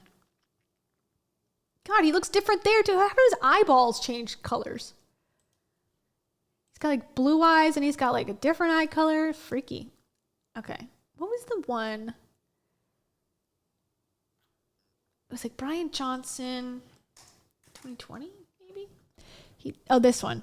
Okay, he talks about his being Mormon a little bit. It's 33 minutes, but we don't listen to the whole thing. I'm sorry, Thomas, he's doing fine in the interview. It's just like sort of getting into the minutia because it's 2 hours, so I need more of like a wrap-up video. Live in-person interview with Brian Johnson, CEO of Kernel. As you know, CNS Summit is well known for introducing leaders and companies you've never heard of before, but you will be hearing of in the future, and this is definitely the case today. I'm excited to be here at this building, which I've been to before, but till recently was an undisclosed location. So I'm very pleased to be here with Brian to have this interview. So Brian, thank you for welcoming us into your office. Welcome. Could you please tell us about your background, where you grew up, and how did you end up being here today? So I grew up in a small town in Utah, a deeply religious community, and growing up there led me on the path to serve a 2-year mission as a missionary in Ecuador, where I lived among extreme poverty for 2 years, and it was a transformative event. When I came back to the States, first I was taken aback by the opulence of this country, and then secondly, as I contemplated life and what I would do, I really just felt this burning desire that I wanted to do something that helped a lot of people. I didn't quite know what that was. And they always say that, and then they choose a career or they choose something where they are selling stuff to people. And I'm not saying like payment systems online isn't helpful, but is that like a humanitarian effort to help a lot of people? Like, I think the definition always gets skewed. Always. And like now, okay, he's making himself younger by going through tests and being all this, but like, is this really applicable to anyone really other than him?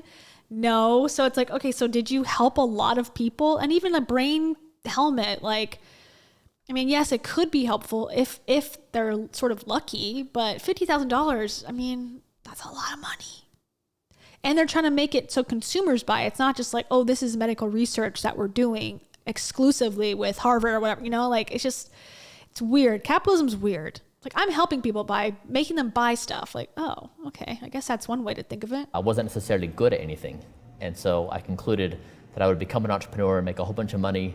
And then by the age of 30, go out and do something. And the imagination was that if I had money, that I could do something of my choosing, that I wouldn't need to exist in a permission structure where I would need to get the blessing of others to do a given thing.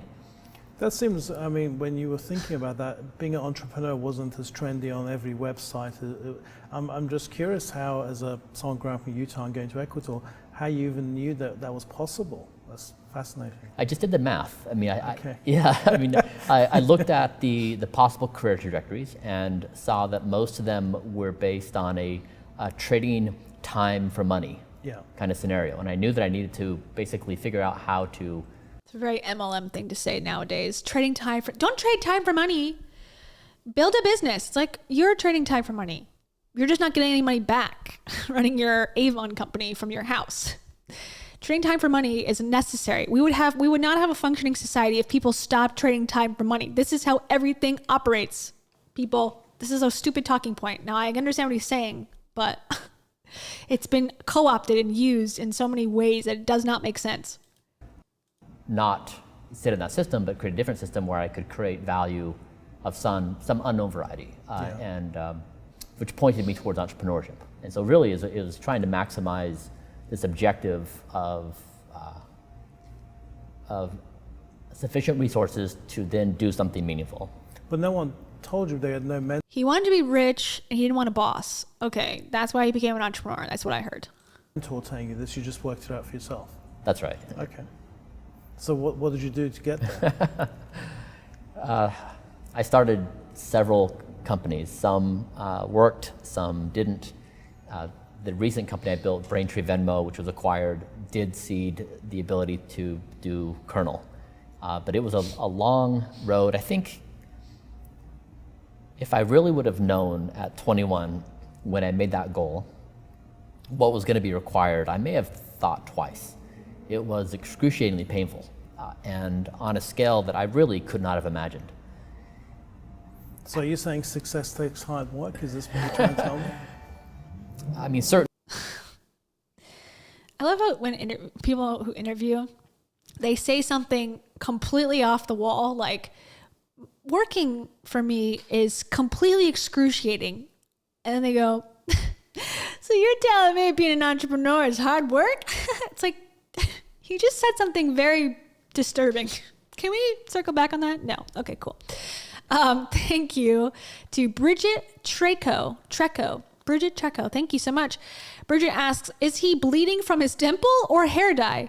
I think it's the hair dye, and it might be a hair injection because he was looked like he was getting injected right into his skull. So maybe it's one of those, maybe it went inside and didn't go into the hair, just went a little bit on the skin or something. But yeah, I don't think it's blood. I mean, it could be. It's got a very interesting hair color that's changed, but it's supposed to be natural, I guess. So weird. This is just stupid. Thank you, Bridget. Also, those hair treatments? That's suspiciously like $500 per hair, probably. Thank you.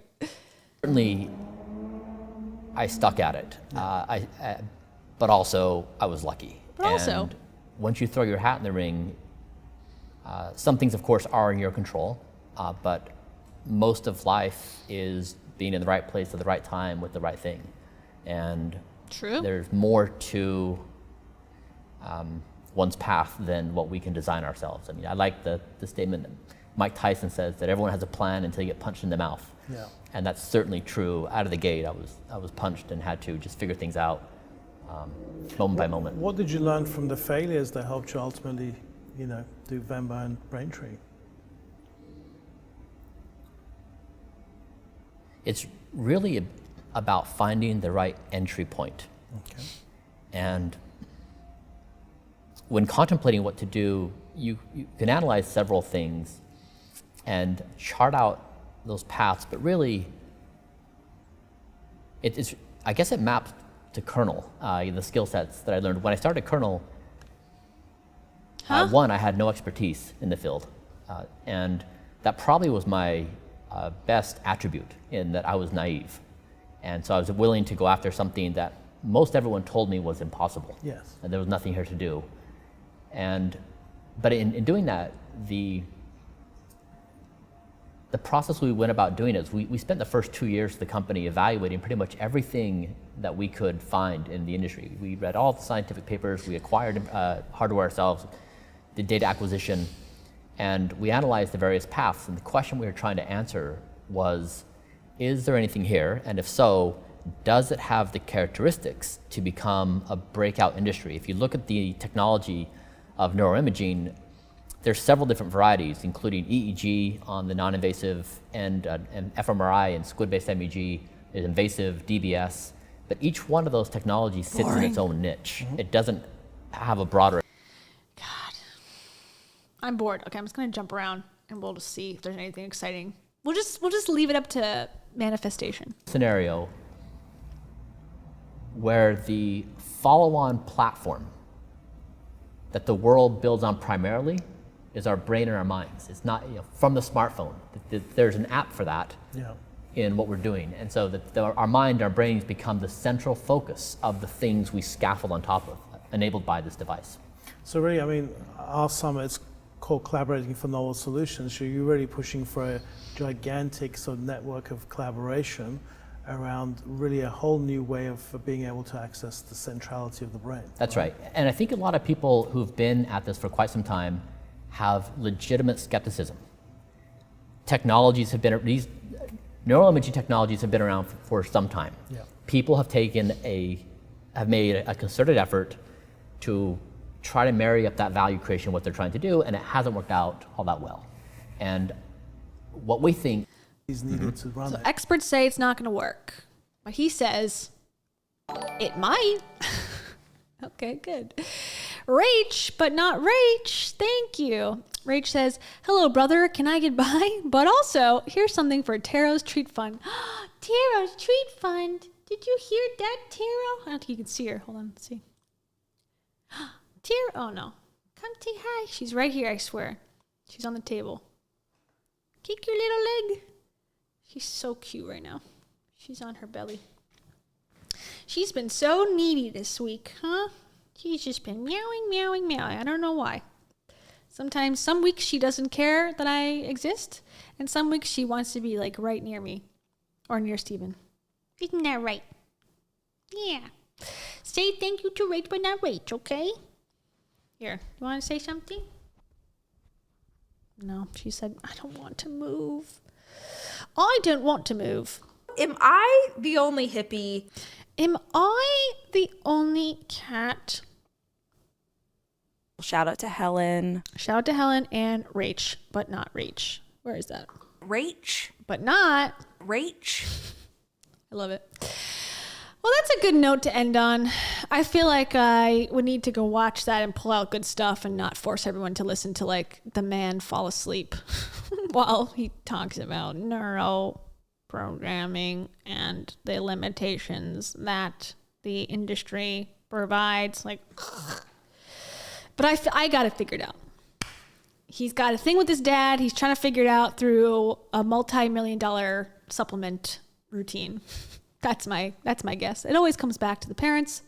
It always comes back to go to therapy, talk out your feelings, and you will most likely feel better than if you don't. And you don't need to eat sludge and poop greens to live a happy and healthy life, says me, who has a sugar addiction and acne every day. Actually, it's sort of cleared a little bit. I got little bumps, but not so much. Not too many. All right, everybody. Well, thank you for joining me today. I hope that was semi-interesting. Some sad news, some neutral news, and some goofy news. And I think I'll keep an eye on him. He seems interesting. I have like certain people I just like now that we've covered a little bit, talked about him. Like I start to just consume their content to see. But I think there's so many overlaps with all of these people where it's like they have a shaman experience or they go to California and they do mushrooms or they do the frog thing. And then all of a sudden they have this idea that they're going to change humanity. And then they start these companies and like, I don't know if Tom, what his exact path was, but he thinks he's going to save humanity via his YouTube channel. Like that seems to be a central theme. And I'm very curious about that, like exploring that further. Like what does that, like why is that a driving force for these people? And will it ever stop? And will they ever admit that they are just a person in the world and nothing more? Right? Right, kitty? You're just a little cat in this world, huh? You're just a little cat in this world. I think I'm going to post another video. So, okay, here's an update. Here's a little housekeeping update. The highlights channel that I have, it's still there. Nothing's been touched or taken down. But I've noticed that the numbers are just so low on that channel, and it takes quite a while to get the thumbnails and label them and all that. So I'm going to try something else for a little bit. I might return to the highlights channel, but for now, I'm just going to lightly edit some of the best stories or the best live stream segments based on sort of how I think they turned out and put them on this channel. So if you've seen something here during the live stream, you may see parts of that again, but I am going to try to edit them so that it makes, Kitty, sorry. She's like, are you annoyed by me using my hands? Sorry, I'll be more like Brian. So I did that with the life coach who, you know, was actually broke, who lived in abundance, who turned out to be like basically a sex worker. It seems like, I don't know that for sure, but based on our website, it looked like that. So that's going to be my plan moving forward. We'll see how it goes. We're just experimenting. By we, I mean me and Tara will be experimenting with that to see how it goes. Because I feel like sometimes there's stuff that I can cut out of these streams that aren't necessarily relevant and keep it going. And it's still interesting to you if you've already been here or missed a little bit, but you don't have to watch the whole stream to enjoy it. So that's my plan. And then I'm also going to test out some shorter form videos, meaning like a 10-minute video, a 15-minute video. And this is my plan, and I might change it because I change things all the time. But similar to Caleb Hammer, the financial audit guy I was just talking about a second ago, who like people come on the show and talk about their finances, and he goes through it with them and like says, ooh, why do you have this debt? Or how do you get more income? And this is what you should aim for and whatever.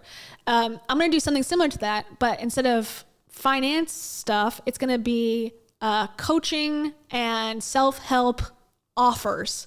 So it could be a in-person event. It can be a coaching container. It can be a one-on-one consultation.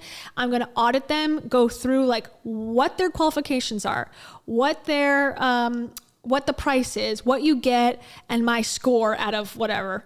And I think those will be fun. Those will be easy to make, and that we can cover a bunch of people fairly quickly. And some of them will be small, some of them will be big, but I think that'll be a fun way to start to look at like a larger group of people. Because I know that I stick to like my small circle of influencers that tend to all interact with one another. And I think there's so many more people that are wannabes and are trying to break into the space or are in the space that deserve a little bit of scrutiny. Or at least like, okay, like this one, for example, I saw today, it's like $4,000 and she's going to heal your trauma. And then she's talking about how she does that. And she's like, I can't explain it. I can't put it into words. And that's the type of stuff that I think needs to be highlighted and critiqued. So that's my plan. So let me know. No, I am serious. I am being serious. I don't know if you're talking to me, but I am being serious. That's my plan to move forward and just to mix it up, mix up the content. This has been didn't go live last week, and it was a good time. It wasn't a good time. It was a bad time, but it was a time to think about what I could do to change things up a little bit. So anyways, I am going to sing my song. It's been a while. I'm going to sing my song, and then I'll see you next week. And we'll chat about something else. So thank you. And if you'd like to join the membership, if you are one of the 20 people who just joined the membership, I will make another post today. If you want to join the Reddit group where we talk about stuff on Reddit in a private setting, so you can open your opinions a little bit more, if you so choose. And and you can join as long as you're a member, and I'll write it in the membership and I'll add you. And then if you'd like to join the membership and you haven't yet, there's a link below. And if you want to, hold on. If you want a tarot plushie just like this, there is a link in this description as well. It is called Tarot Plushie, and it is down in the description below. I added it, and it's from Amazon. So if you click on it and buy it, I get like 5 cents. So there you go. You can be in possession of your own tarot plushie. Not made by me, but looks like tarot. Okay, everybody. Thank you so much. And time to sing my song, okay? It's a time to sing. I'm going to try really hard. Toodaloo.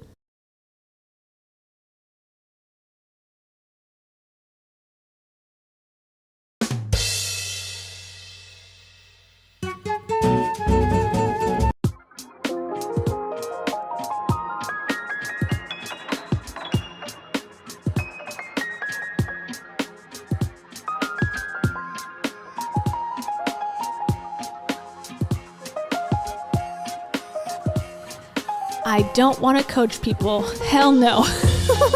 Sorry. I want to criticize people that coach people. I'll be your coach. Like Rainy Cannon is a coach with the most rain available. Okay. This song reminds me of like a video game and a rainy night. A starry night, exactly. Like Nicole Hensley is walking outside with an umbrella. Nicole Campbell getting involved in a scandal. A scandal involving jazz. And Charlotte, you're going to North Carolina. Or Kakalaki, as some people say. Angela Arnold, are you startled? Your name's on the list. You will not be missed on this list. Marley Hannon, President Buchanan. He was a president back in the day. A Consul says, hey, I'm in the Breakfast Club. A. And KT, she is so free. Not freaky, just free. And Johns. I like your comments a lot. They make me go, ah ha ha ha. 'Cause they're funny. You make me laugh. You give me gas. Just kidding. Tiffany. Mon chéri. And Chels Marie. Was that all in French? Am I giving off a stench? Brian, maybe, because he's eating toxic sludge every morning.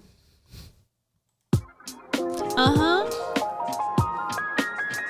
One more time. Remix. Whoa, whoa. Alaska Blatundra, you're the MVP of this show. Thank you so much for gifting 20 subs, or 20 members. That's super cool of you.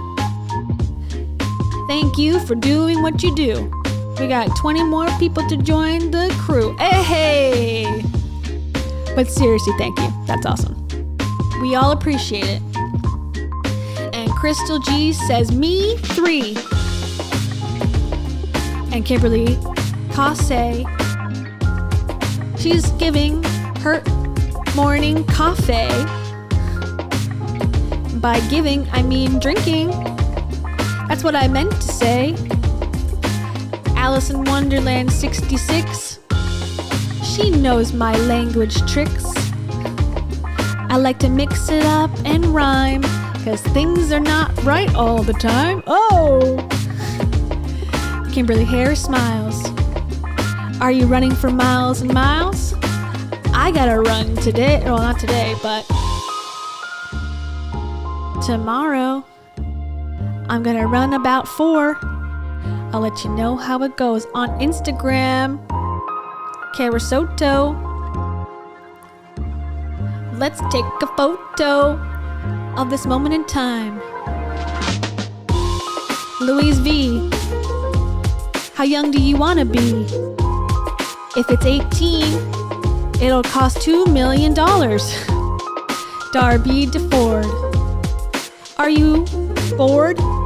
Because it's almost the end of the song. I don't blame you. It's long. Brienne and Nicole.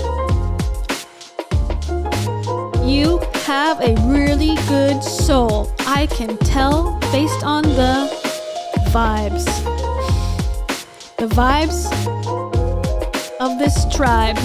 Not really a tribe. That's not a word we use anymore. It's a club. Okay? And Dave Kelly, you're not smelly. I have the stench. Not you. You smelly really good. Not Jenna Cash 2. Hey. And finally, I was going to say Acapulco. Acapella, El Cholo's kid. You are the id, the brain that is being scanned by the guy who doesn't age.